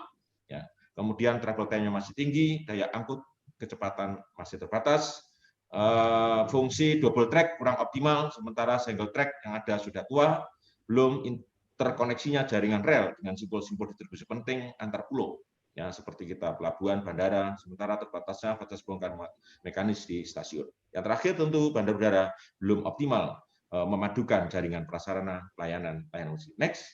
Nah, ini adalah satu dampak dari gambaran tadi. Kita masih punya tantangan. Jadi inilah gambaran alokasi biaya logistik ya, Indonesia secara umum ya, dari beberapa pelabuhan besar yang kami lakukan survei. Ya, kita masih punya PR bagaimana kita menekan biaya logistik itu. Next. Ya, next terus. Next lagi. Nah, ini adalah bagaimana nanti kita membangun transportasi untuk mendukung penurunan biaya logistik nasional. Kita harus berani menurunkan biaya logistik nasional ke depan, ya. Walaupun kita penuh tantangan, tetapi kita harus punya target pada tahun 2025 tentu kita ingin menuju pada 15% dari GDP. Next, ini adalah mimpi kita, ya. Mimpi kita mudah-mudahan dengan berpindahnya ibu kota negara (IKN) itu akan membawa pergeseran ya, yang lebih merata. Ya, seperti yang saya harapkan di sini, Jawa 60% ya dari layanan infrastruktur transportasi. Ya, mungkin ke depan harus kita share agar di daerah lain di luar wilayah Jawa khususnya itu akan jadi pemerataan sebagaimana yang saya sampaikan dalam paparan ini. Next, tentu ini karena dalam masa pandemik, ya, bagaimana perlu dukungan infrastruktur, perubahan pola permintaan penyediaan logistik pasca pandemik. Ya, ini penting. Tentu perubahan pola penyediaan logistik harus mempertimbangkan perubahan perilaku, kemudian perubahan pola perdagangan pasca pandemik, dan ketahanan antisipasi pasca pandemik. Next. Nah, satu lembar saja, Mbak. Kata kuncinya adalah pengaturan sistem pentarifan.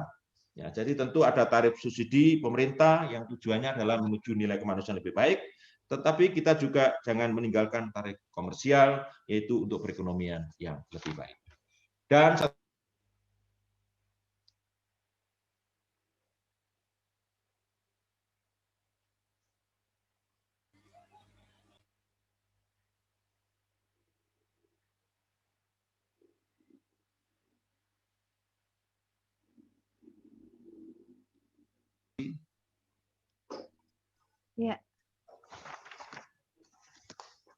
Yeah, baik. Matur nuwun Prof. Agus. Yes, to summarize what has been presented by Prof. Agus, Indonesia government develops transportation infrastructure to support national logistic cost reduction. This is aimed to address the national disparities due to the vast area of the countries. So from Professor Agus' presentation, we can see that the logistic distribution in eastern part of Indonesia is the lowest. To see how will the Indonesia government address this issue, I would like to invite Mr. Prasetyadi, President Director of PT Pelabuhan Indonesia 4 to help us having the new horizon for the development of eastern part of Indonesia. Indonesian government has 4 port authorities company to facilitate the development of sea transportation infrastructure and services. Pelindo 4 is authorized eastern part of Indonesia. Mr. Prasetyadi, you have 10 minutes presentation to make us more knowledgeable to the development, transportation, and logistics in Eastern Indonesia. Pak Pras, time is yours. Okay, thank you very much, Bu Ervina, the moderator. Good morning, everybody. I'm Prasetyadi. I'm a CEO of Pelindo 4. So I think our explanation is more detailed, is more micro, and more real on the real sector. Yeah. So we can start with our presentation. That please. Okay, we can start with our company. Yeah, Pelindo 4. Yeah. Next. Pelindo 4 is I think in Indonesia there are 4 Pelindos. Yeah.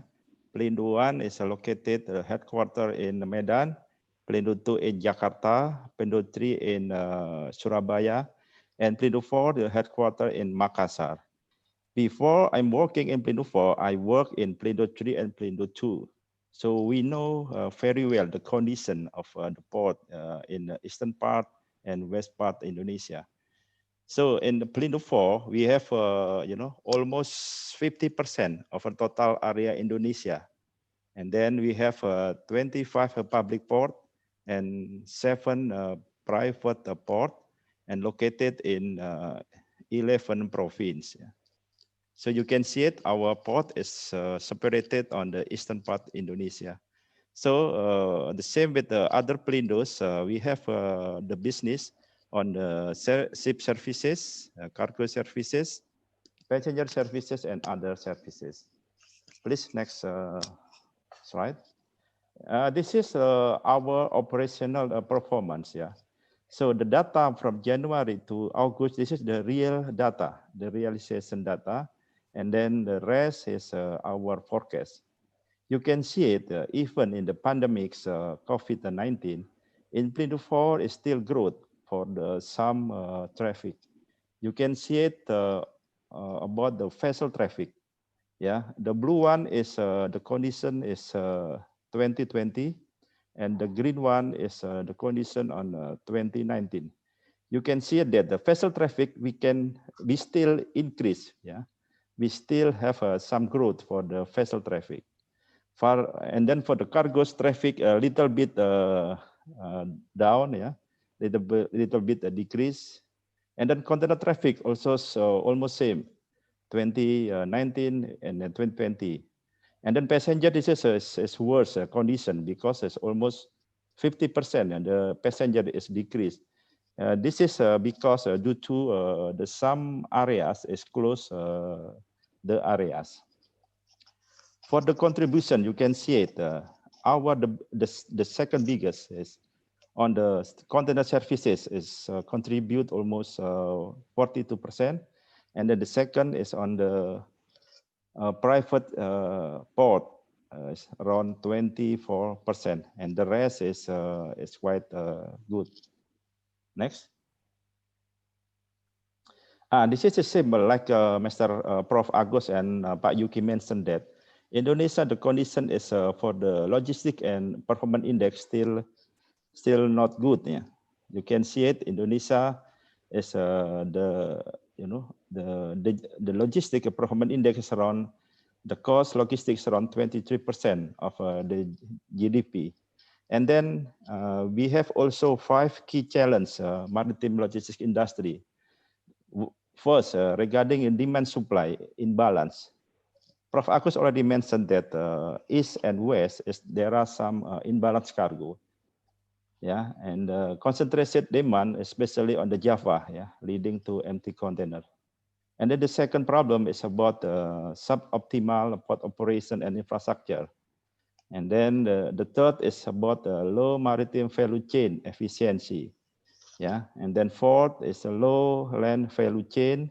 And then the fifth is about the government regulation. This is our key challenges of Indonesia maritime logistics industry. Next, please. This is our challenging in the port sector. The first regarding exponential growth of the vessel size. And then the second also about the growth of the vessel size is related to the port infrastructure. And then the third is the challenging is about how to get the right side port infrastructure. Next, please. This is also our concept about the Pendulum Nusantara. Yeah, this is the same like before that. Our problem still on the imbalanced cargo between West and East Java, East area, and then also the port pricing characteristic versus the infrastructure development. And then the third is regarding the how to balance the port due to an infrastructure investment. Next. This is I will try to take some concept about the logistics. There are three dimensions of trade connectivity, consisting of the port efficiency, related to maritime connectivity, and hinterland connectivity. This is based on this concept. Pelindo 4 try to make some strategies. Next. This is National Strategic Initiative, already mentioned by Prof. Agus. So the government MOT already take place about the concept of the toll route. Yeah, this is a toll route I took from the MOT data. Next. And then this is a Pelindo 4 strategic initiative. So we have some program to develop our infrastructure, especially on the eastern part Indonesia. You can see it that now we have the project on the Tarakan, yeah, in the Kalimantan, I think the North Kalimantan, Makassar, Kendari, Bitung on the Sulawesi, Ternate on Maluku, and then Ambon, Sorong, Manokwari, Jayapura, and Merauke is on the Papua. I will explain more detail later on. Next. Yeah. 3 minutes left, Pak. Okay. This is our port development model. Yeah, we try to make some strategy for the adopt the vessel size, infrastructure, economic impact, and strategic approaches. Next. This is our concept, our strategic to develop improving logistics for Papua. So we have some project with the government to improve the capability to multi-level of the port in Papua. Next.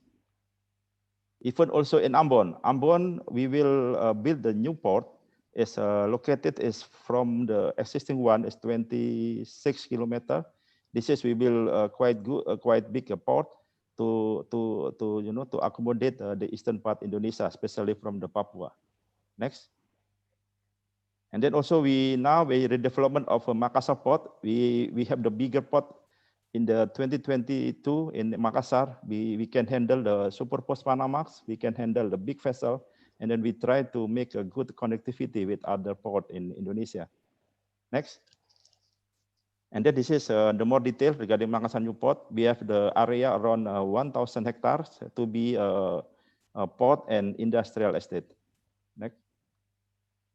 Next. This is the last one. Next, previously. This is our target. Yeah, the impact of infrastructure will be developed in Indonesia. So we try in 2030 we try to decrease our cost logistic. Yeah. You can see it on the figure that we will decrease almost 50% saving for the cost logistic. For the detail, you can see it for the storage, inventory, shipment cost, and shipment cost will be decreased until 50% on 2030. So thank you very much, Bu Ervina. This is our slide, our presentation. Thank you very much. Thank you, Pak Pras. Eastern Indonesia comprises of some of big islands and thousands small islands. How many islands have you visited, Pak? The island is almost 10,000, I think, 10,000 islands. Okay. Okay, thank you. To cater the issue of the number of islands to be served, Pelindo 4 with World Bank developed a model for small ports and strategic initiatives. The initiatives are terminal change management, digitalization system, automation equipment, and electrification. In line with the initiatives developed by Pelindo 4, we will have an insight from Mr. Tatsuyaki Shishido, who will introduce Port Information System. Shishido Sensei is Senior Director for Research and oversees Coastal Area Development Institute of Japan, or OCDI. He had a 30-year career at the Ministry of Transport and Ministry of Land, Infrastructure, Transport and Tourism, where he dedicated considerable time to conducting research on the development and management of ports in developing countries. Shishido Sensei presentation will cover ports and information system, ports in ASEAN, port ADI system of ports in ASEAN, and way forward. Shishido Sensei, please, you have 10 minutes presentation. Yes, thank you, Ms. Ayudanari-san. Yes.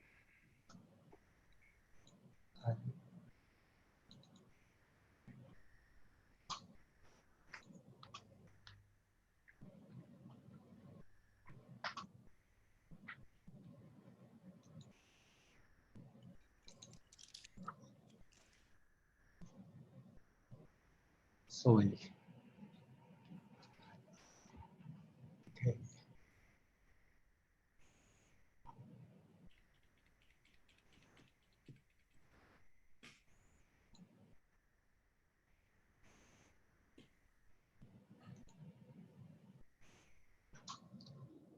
Yes, so my name is Tatsuyuki Shishido from OCDI, and it's my great pleasure to participate in this panel session.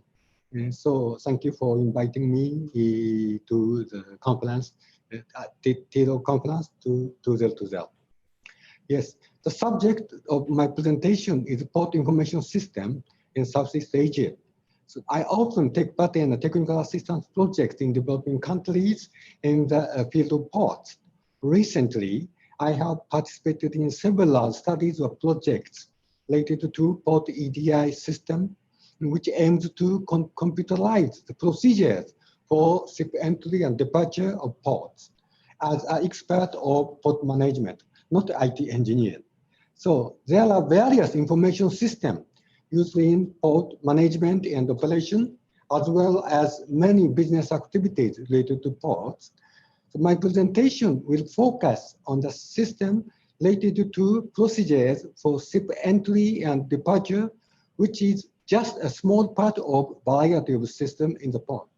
But the Port EDI system targets vessel entry and departure, which is the first or the final step in exporting or importing cargo to the country.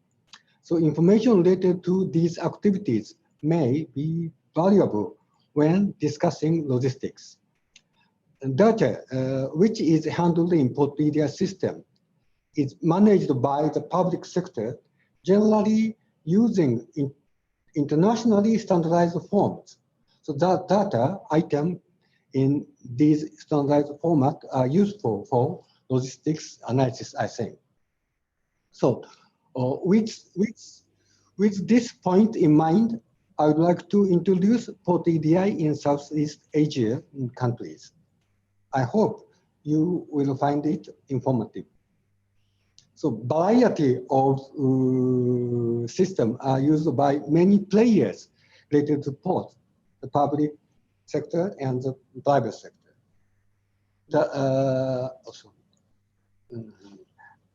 Regarding vessel entry and departure, FAL Convention provides international standards. It aims to facilitate maritime transport, by reducing paperwork, simplifying formality, documentary requirements, and procedures. The standardized forms are used in many ports in the world. Now, file request to the contract countries for adopting electronic procedures. Yes, so ASEAN is characterized by its diversity. So framework of port management and operation vary by country and by port. Most ports in ASEAN are managed by a statutory body. A responsible body of port EDI is different among countries. So ASEAN formulates the transport strategy up to 2025, known as the Kuala Lumpur Strategic Plan. And in the plan, enhancing the implementation of EDI is listed as one of the measures to be taken together in ASEAN ports. So this slide shows the port EDI of ASEAN countries. Each country has used its own approach in introducing a port and EDI system. Like this, I introduced some example of port EDI system of ASEAN countries. The port EDI system of Myanmar comprises 6 modules: port clearance procedures, both batch allocation, invoice issuing, etc. So Myanmar Port Authority, which developed the system, is responsible for overall port affairs in Myanmar. So the system has function for communication with other entities, including vessel formality and internal work, internal tasks. So the Ministry of Public Works and Transport of Cambodia just started to develop port EDI system. It was designed with 2 subsystems, ship clearance management and gateway, because shipping agent business had been conducted by a sole state enterprise in Cambodia.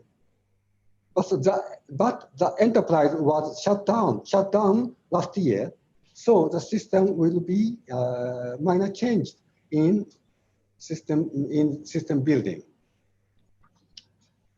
So the Ministry of Transport, the Ministry of Cambodia planned to develop the system by adopting internationally standardized and unified procedures for Port of Sihanoukville and Port of Phnom Penh. So in Vietnam, port clearance are dealt under Vietnam National Single Window, developed by Department of Customs. Other agencies connect their internal systems with single window. Before single window started, one-stop office where officials of relevant agencies stay was placed at each port, and the shipping agent could finish all procedures at the office. It is said that one-stop office changed to cyberspace now. The Port Authority of Thailand has introduced IT systems actively, and various systems are operated now.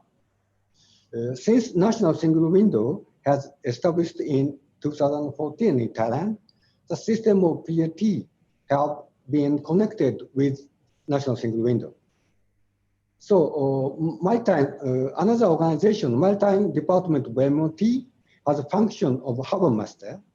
The system of Maritime Department is operated under connection with the National Single Window. So INAPORTNet is a name of port EDI system of Indonesia. The system started in operation in 2016 and covers 33 ports at present. It works in the connection with other systems of MOT, or terminal operators such as Pelindo, etc. You can get information on daily application to INAPORTNet at each port on the website of monitoring INAPORT.net. Yes. You have 3 minutes left. Okay. I think that there are three main streams for port area system in the future: single window, and port community system, and data utilization. So port community single window is there are various concepts of single window, but so in the text in the guideline by IMO introduced several concepts, national single window concept. And port community system, several ports developed port community system, and other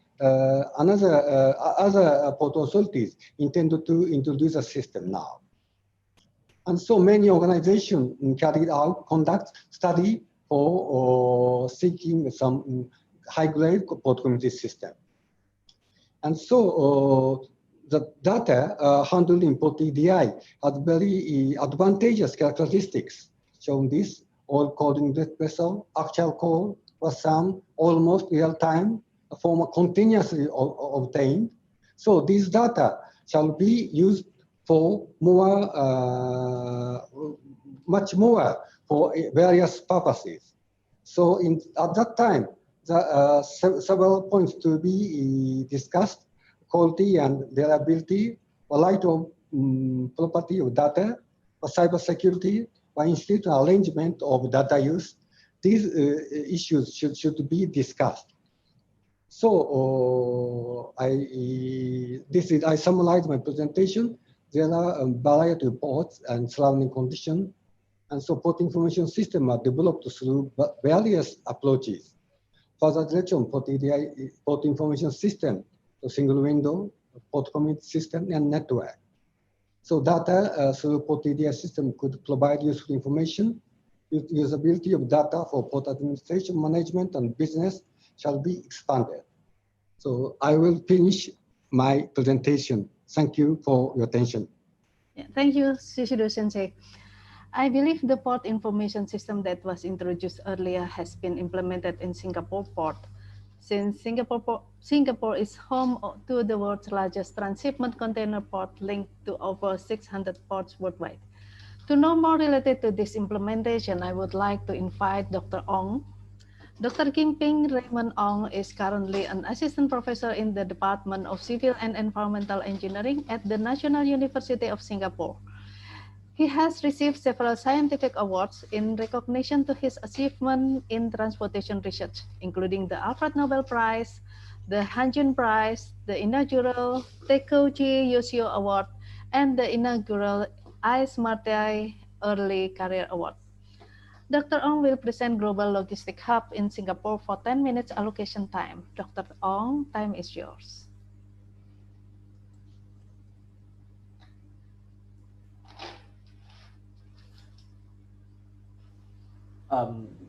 Hello everyone, I'm Raymond Ong from the National University of Singapore. I'm very honored to be here today to share with you some of the Global Logistic Hub thoughts and development in Singapore. I think, as you know, when Singapore gained independence in the 1965, we were a low-income country with limited national resources that lacked basic infrastructure, investments, and jobs. Now today, we have grown to become the Asia's top logistic hubs for 10 years in a row as rated by the World Bank. Now, some facts I think which most of us know is that we are home to the world's largest transshipment container port, linked to over 600 ports worldwide. And our Changi Airport has been voted the best internationally and serves about 6,800 weekly flights to 336 cities. Now, in terms of trade, our country's trade value amounts to 3 times the GDP in 2019. However, please take note that all these numbers are actually pre-COVID-19, okay, which I will actually discuss later. Now, what have actually made Singapore as a global logistic hub in the past? Now, I shall give you three main reasons why Singapore managed to become a global logistic hub. Number one, we believe in building connectivity.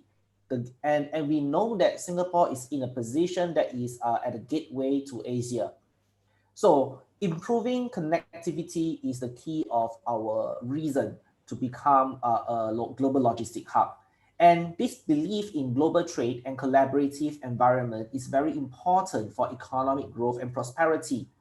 And because of that, the country actually has managed to gather over 23 free trade agreements so that we have access to major markets and enhance our connectivity value to various markets in the world.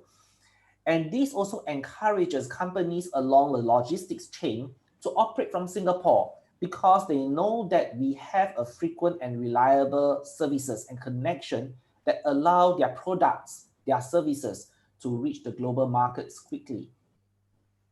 Now, the second main reason, which I think Singapore has become a global logistic hub, is because of the excellent and innovative infrastructure and processes. And when I say that, it means that we have to keep on thinking ahead of time and not behind the time. And we have to build for the future in every part of the logistic chain, recognizing the time lag between supply and demand. So one example is the background screen, which I've shown over here, which is the Tuas Megaport, which is due to open in phases from 2021. And when this Megaport is completed, the Port of Singapore will be able to process an equivalent of 65 million TEUs, making it the largest integrated facility in the world. And we are actively testing driverless automated guided vehicles now in the port, leveraging smart sensors to detect shipping anomalies such as piracy, and of course using data analytics to help predict traffic congestion spots. So these are some of the current projects which the Port of Singapore has been adopting and actually test bedding.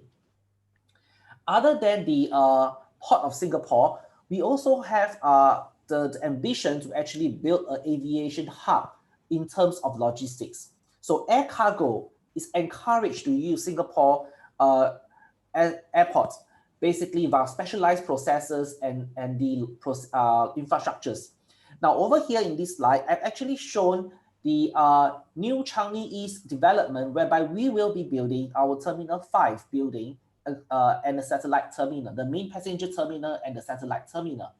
And we also have a Changi East Industrial Zone, which will be an airport logistic park.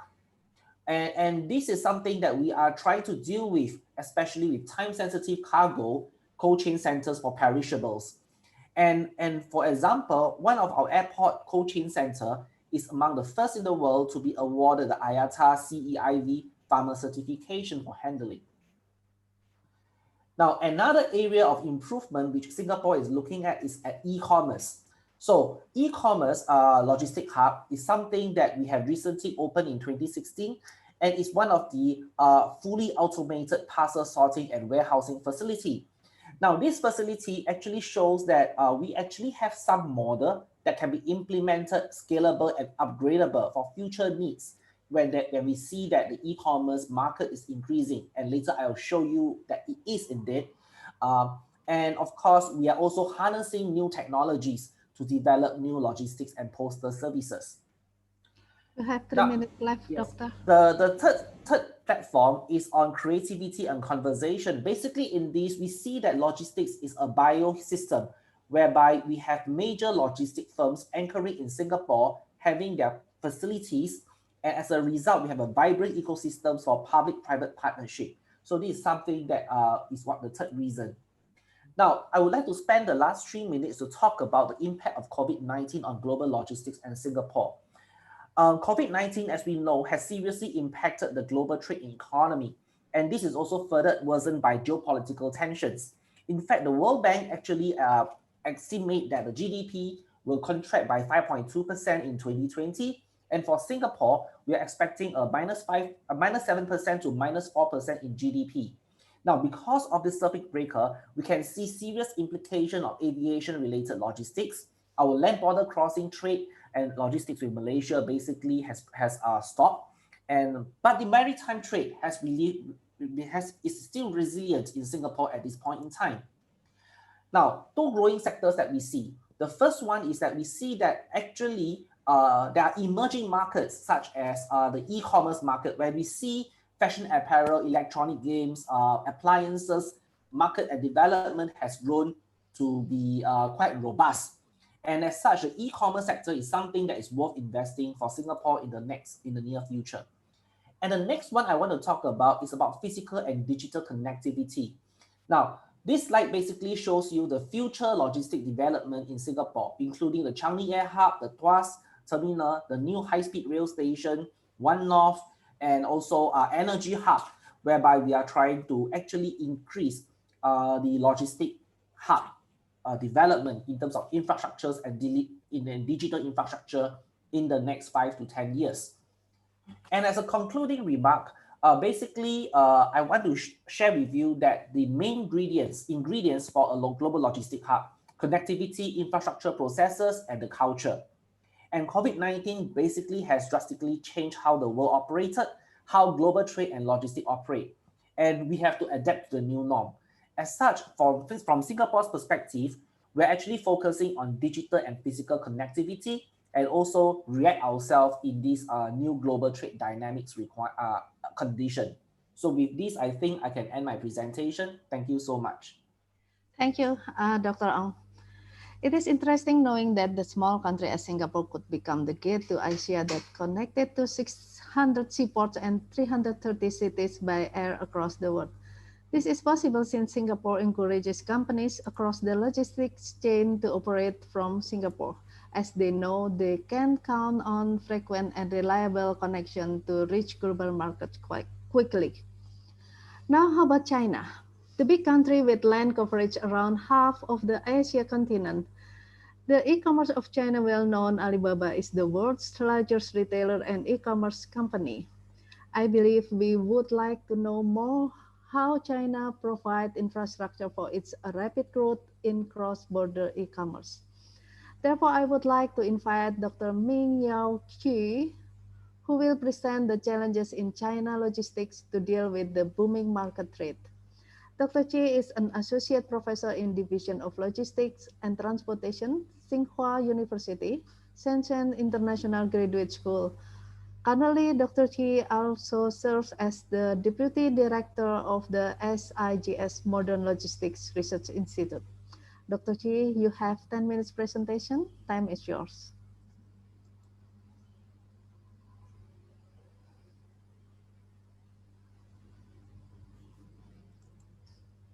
Allow me to share my screen.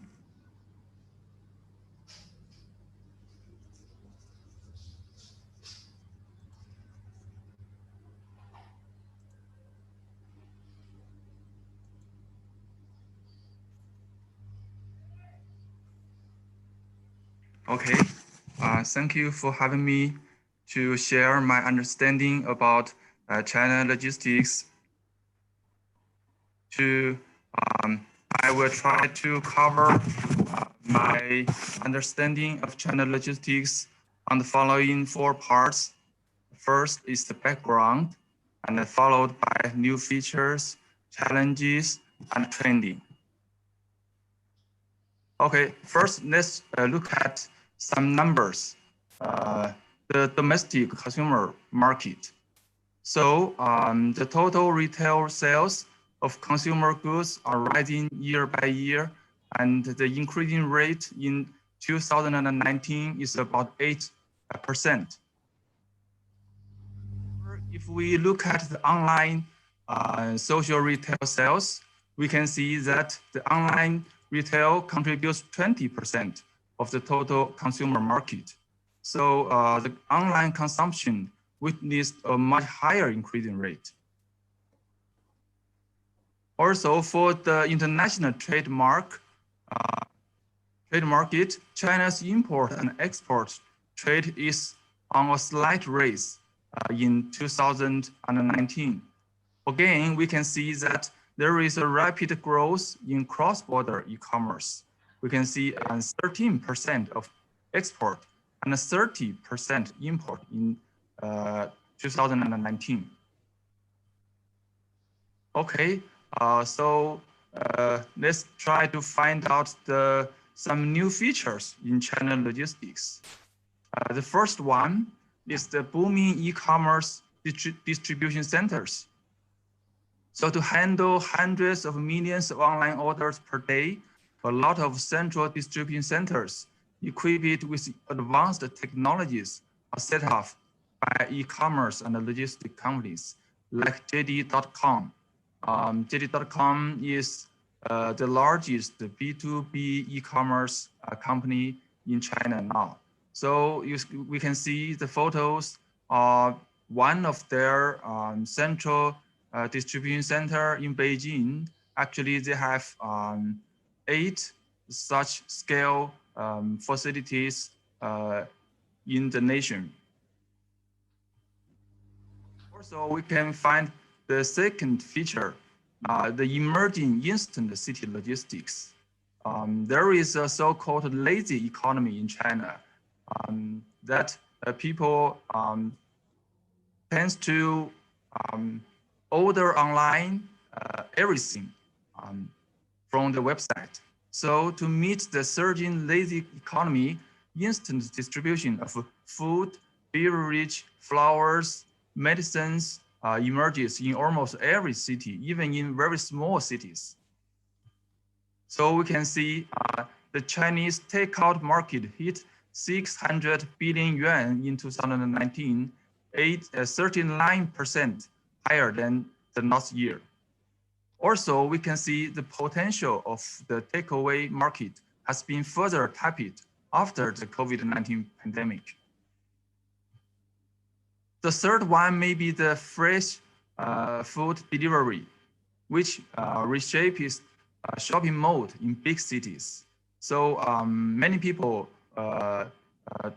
don't go to the groceries, the big supermarkets. They just order their foods,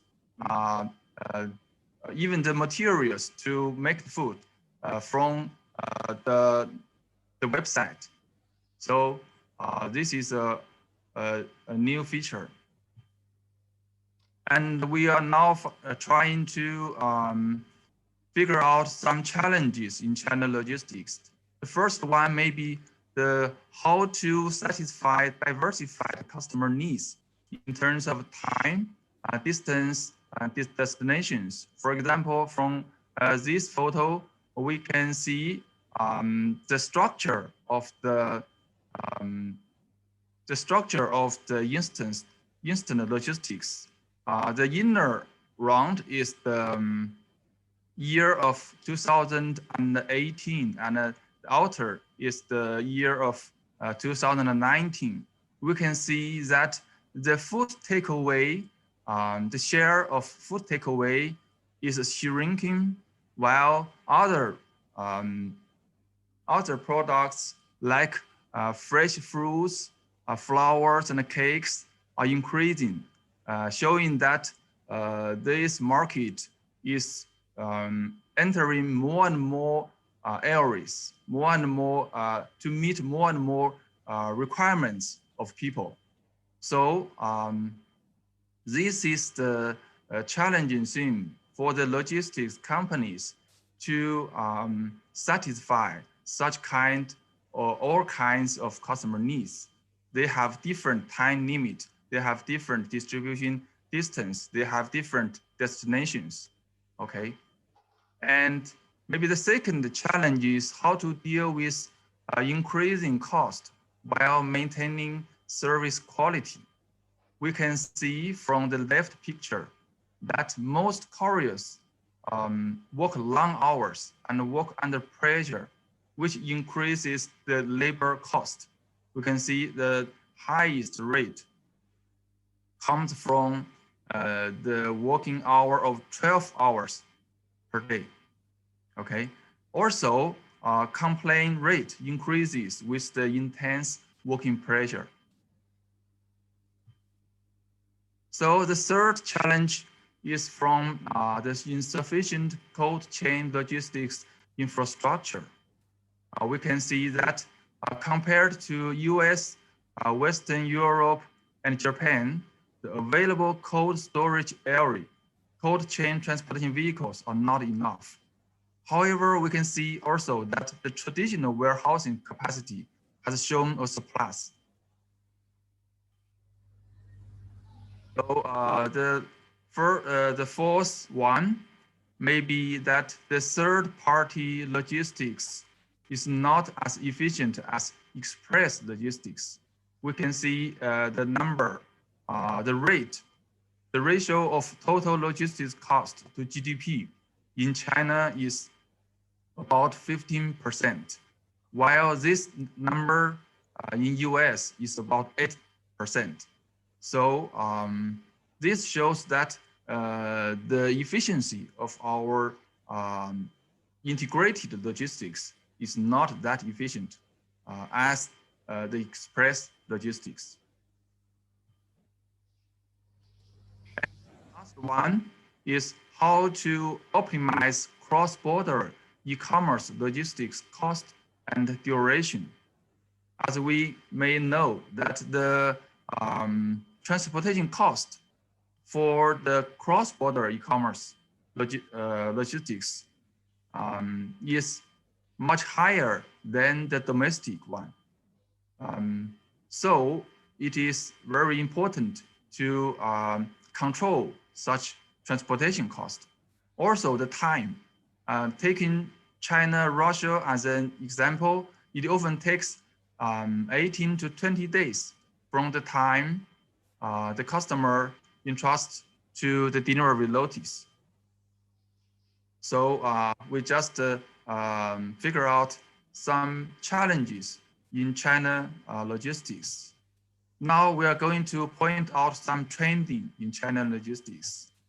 The first trend, to my understanding, is to apply intelligent devices and technologies to improve efficiency, accuracy, to reduce cost and save labors.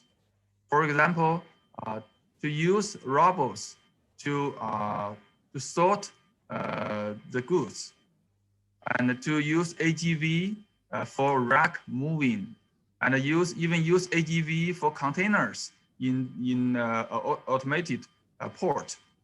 Also for the city logistics or in the rural areas, companies like JD.com are testing to use drone for delivery and to use unmanned vehicle for delivery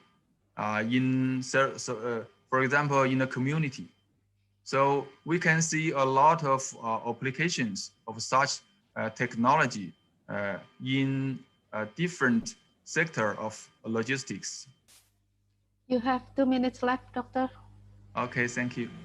And the second trend may be that instant logistics resources tend to sink to the third tier and even smaller cities, as the user growth in first and second tier cities is slowing down.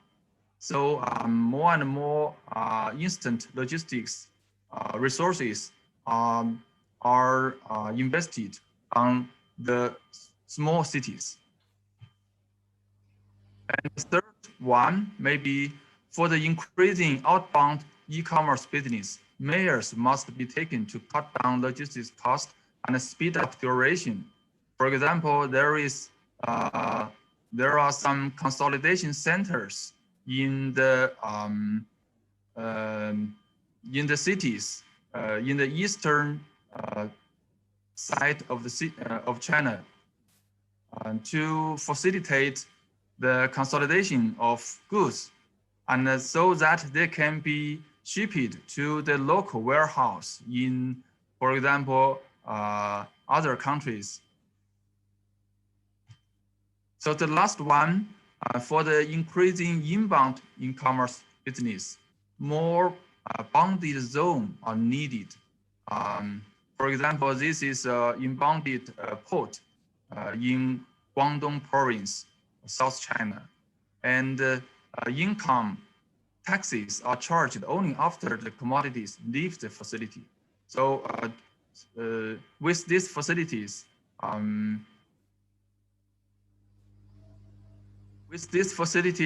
it makes the more easier for the inbound e-commerce. Okay, that's all for my sharing. Thank you. Yeah, thank you, Dr. Chi.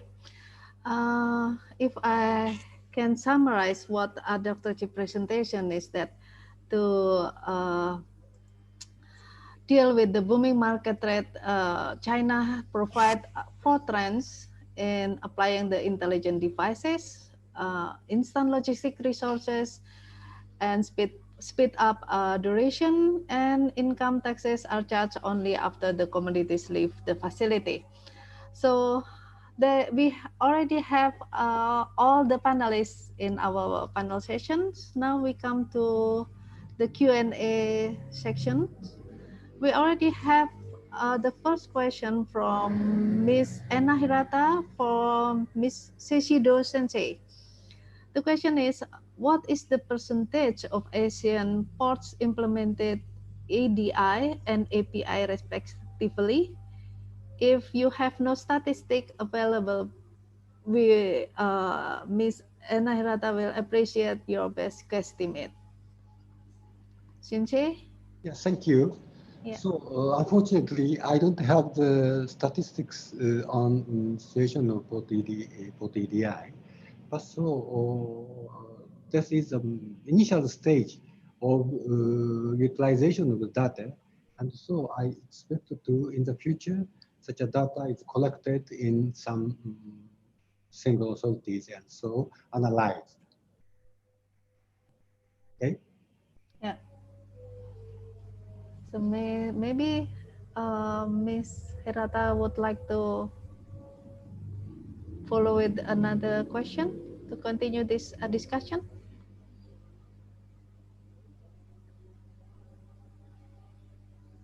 No? Okay. Well, how about the other participants? Is there any questions for all the 5 panelists here?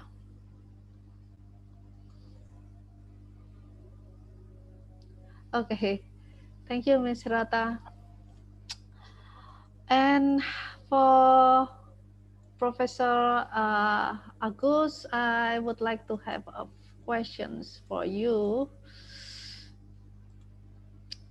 That to support seamless logistics here, how far the readiness of infrastructure network in Indonesia, as we know that during this COVID-19, some of the infrastructure has to be delayed. Jadi bagaimana ininya, Prof, dengan adanya COVID untuk pembangunan infrastruktur di infrastruktur untuk logistik di Indonesia?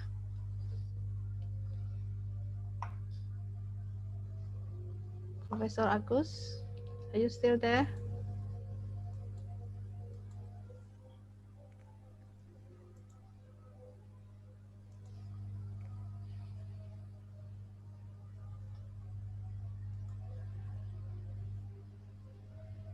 Okay, maybe we can move to Pak Pras. Yes, we know the transshipment problem in Indonesia is like some dwelling time in the port. So how will you deal with that issue? Sorry.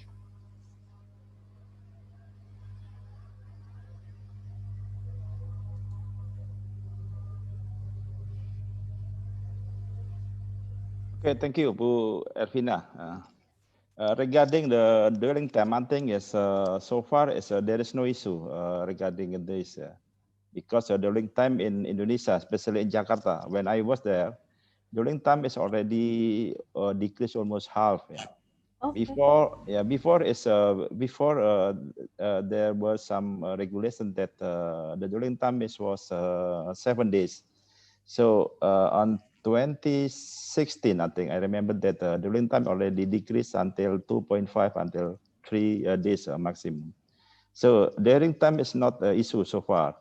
The issue now in Indonesia is, I think, is around about logistic costs. Okay. Because if the cost of the port, cost in the port is already decreased, but the outside port still high. So the problem now is currently is regarding how to decrease the logistic cost outside the port. This is the main issue, Bu Ervina. Okay, thank you, Pak Pras. Mr. Ahmad Rusdiansyah, Dr. Ahmad Rusdiansyah, you have question? That I saw you raise your hand. Yes, thank you very much. It's very interesting for all our panel speakers. I have a question for Dr. Key about the trending situation in e-commerce in China.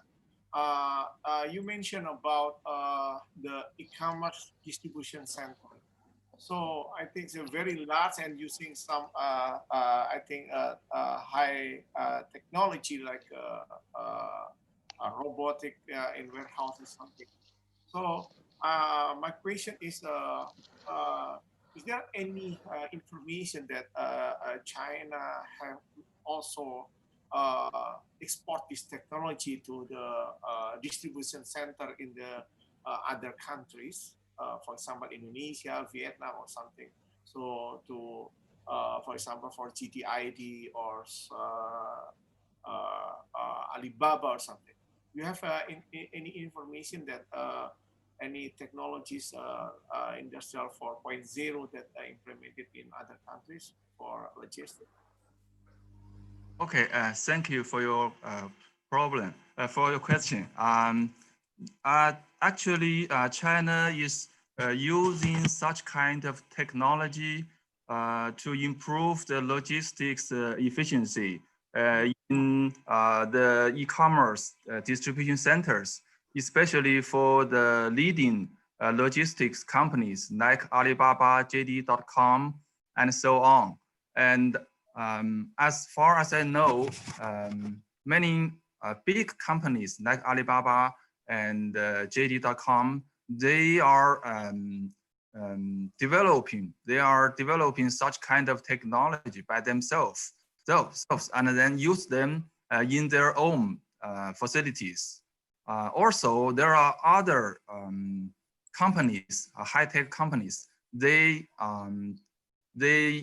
develop research on such kind of technology, and then they sell their device, their technology to the logistics companies, including the overseas market.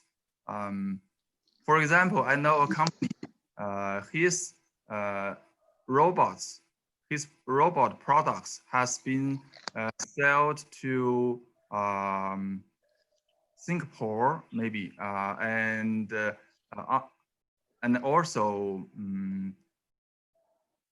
Korea or Japan, like that. I heard that from their website, because they said they are transforming their target market. They're expanding their target market from China to overseas. So it is possible, and also they are doing this to export such kind of technology to overseas countries. Okay. Thank you. Yeah. I have another question about cold chain logistics. So you mentioned also challenges in China, right? So is there any new technology that developing especially for supporting cold supply chain like in China? Because, for example, to export fish or other seafood commodities? Actually, this is not a China doing not very well in cold logistics. I think because many materials or many goods which should be transported by cold logistics vehicles, but they are transported in just normal vehicles. So, but instead, I think they solve this kind of problem by improving the packing of the items. They use some, some ice or some very small package to keep the quality of the items during the transportation. So, but for the infrastructure of cold warehouse, I don't think we are doing very well in this field. Okay, thank you. Okay. Thank you. Yes, thank you, Dr. Ahmad Rusdiansyah. And we have a question here. How is logistics related to the BIMP EAGA, Brunei Darussalam Indonesian Malaysian Filipinas East Asian Growth Area Initiative? Are there specific projects program currently under implementation for short-term planning? This is from Mr. Quan Cheng Huang. So, yeah, maybe here it's addressed to Pak Yuki as the Asian Chairman Asian, I think. Mr. Quan Cheng Huang.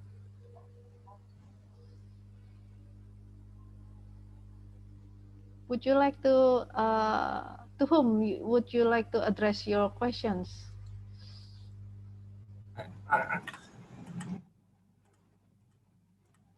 Yeah, I think that the question can be answered by Praset Yadi. I think he's responsible of the eastern part of logistics in Indonesia. I think that area is covered by the BIAGA area. Yeah. Okay. Thank you. Yes, please, Pak Pras. Okay, thank you very much. Actually, unfortunately, I don't exactly about the BIMP EAGA.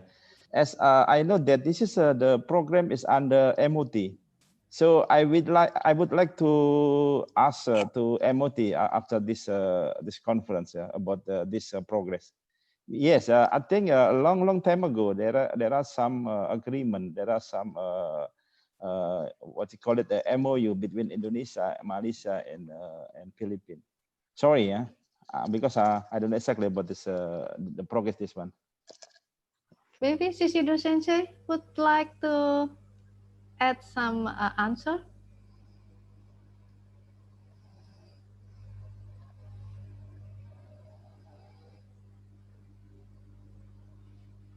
Yes, this is all about the BIMP EAGA initiative.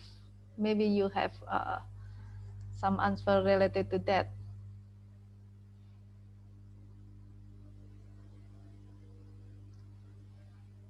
Okay, if you don't have any answer for that, so I move to another question from Mr. Ismail Ramadan. This question is addressed to Dr. Myung Ki. Based on your presentation that 3PL in China is not as effective as express logistics, how about 3PL, 4PL, even 5PL existence during COVID-19 pandemic in China? Okay, thank you. Actually, the third-party logistics provider is more, I think, is facing more challenges, not only after the COVID pandemic, but also in the era of digitalized society, because they are serving their customers, and their customers are normally the business entities. They have many customized requirements, and for the information, for the supply chain procedure, and for new business So their logistics business is very integrated and comprehensive. So it's very even harder for them to improve their efficiency because their customers are demanding higher and higher. And so this is the reason I say a third-party logistics provider, they are not as efficient as the instant or the express logistics. And when we're talking about the effect of the COVID, obviously they are facing more competition because the manufacturing and the demand from the manufacturing companies are dropping. So more and more 3PL are competing for less business. So they are facing more pressures.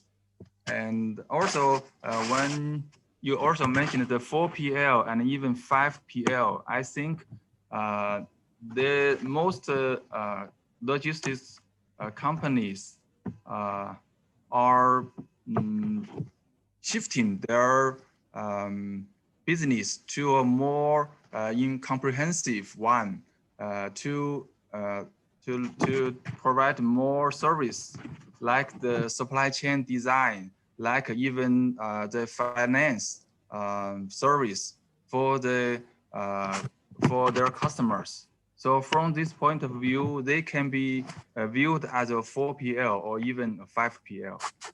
Thank you. Yeah, thank you, Dr. Chi. Now we have another question for you. At the end of your presentation, this is from Shibasaki Sensei. At the end of your presentation, you mentioned the future potential of inbound trade. Also, you showed the map of Guangdong province for the regional economic development. Sensei Shibasaki heard that China established the Integrated Economic Development Plan in the Pearl River Delta, including Hong Kong and Macau. He would like to know how the logistic environment in Guangdong province and Pearl River Delta will be changed by these policies. Thank you, Shibasaki. Actually, I'm not an expert on this area, but I heard some information. Yes, there is a plan to establish a more wider economic zone to include like Shenzhen, Guangzhou, and many cities in Guangdong province, and to improve the total competition of this area. This is a big strategy. Actually, this is a but how to implement this plan, this big plan, depends on the details in the following years. I think for now, I don't see any changes to the customs, like the import export, such kind of policies. I don't see any changes for now. So if you need more information, maybe we can discuss later. Thank you very much. Thank you. I heard that Hong Kong and Macau are also included in that plan. It is a very new point, I think. Yes, it is easy to say. I mean, but how to implement such a plan will have big influence on Hong Kong, Macau, and also the Pearl Delta area. Thank you. Thank you. Okay, thank you. I think I have no more question in my list here. So please allow me to give some concluding remarks for the discussion today. So this discussion this time was very interesting, precise, and strategic because of the logistic business is a significant contributor to the economy, both domestic and global. That is supposed to be beautiful and charming, but unfortunately, it has not been handled systematically on an ongoing basis due to the weak coordination between the center and the regions, especially in Indonesia, which makes this business difficult to develop. The philosophy of transportation and distribution as a link between production and consumption in the chain of economic activities, showing how sexy this business is when handled through collaboration. Talking about COVID, no business is free from this malignant virus, but the cargo and logistics business were able to demonstrate flexibility in dealing disaster so as to be able to turn threats into economic generating momentum nation. It is proven that the business is able to increase significantly. Cyber marketplaces where hawkers and shoppers meet increasingly demonstrate its existence to share the freedom of space for logistics and cargo business, along with chain supply to expand its business. An opportunity open when transportation passengers are still teetering to find a new form in the midst of its many health protocol requirements that must be met during this pandemic. The infrastructure has been prepared by the government. Considerable support is given to it support the growth of the nation's economy, in which the cargo and logistics business plays a role important therein to ensure supply chain and real economic recovery. Incentives and stimulus are really needed. However, logistic business too, it needs agile and tough close cooperation between supply chain in order to be able to compete with other nations.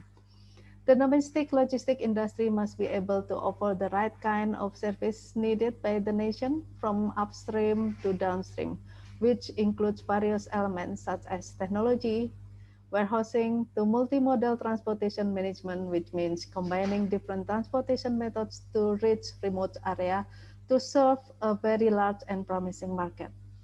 In the end, we all hope that the logistic business will be able to build liquidity at the meeting of the production and consumption sectors as a catalyst for economic revival nationally and globally from the disaster caused by Corona.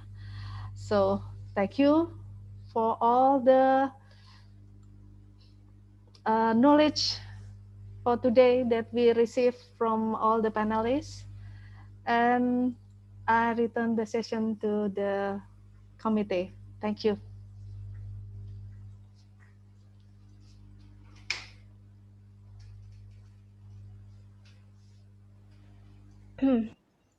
Yes. Okay. Thank you very much, Dr. Ervina. And now we are going to give some souvenirs to the keynote speakers and to the panelists from committees such as caricature art.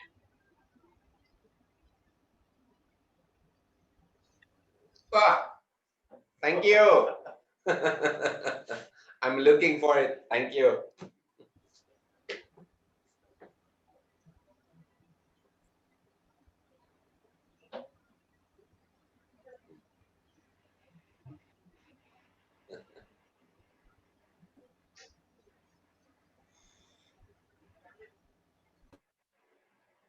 Thank you. Okay, now we are going to have a lunch break for 1 hour.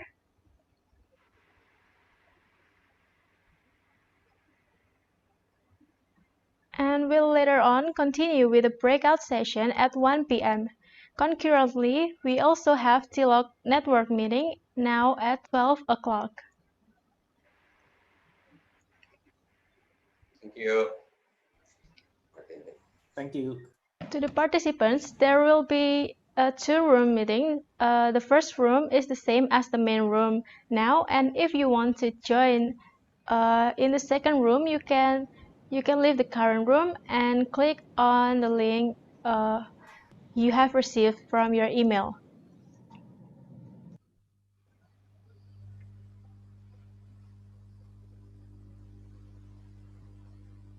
Okay, ladies and gentlemen, that's all for today. Thank you very much, and may all of us get a value and benefits from today's conference. Let us close the 8th International Conference on Transportation and Logistics TILOC 2020 for today. Don't forget to set your alarm because we will also have another conference in the next day.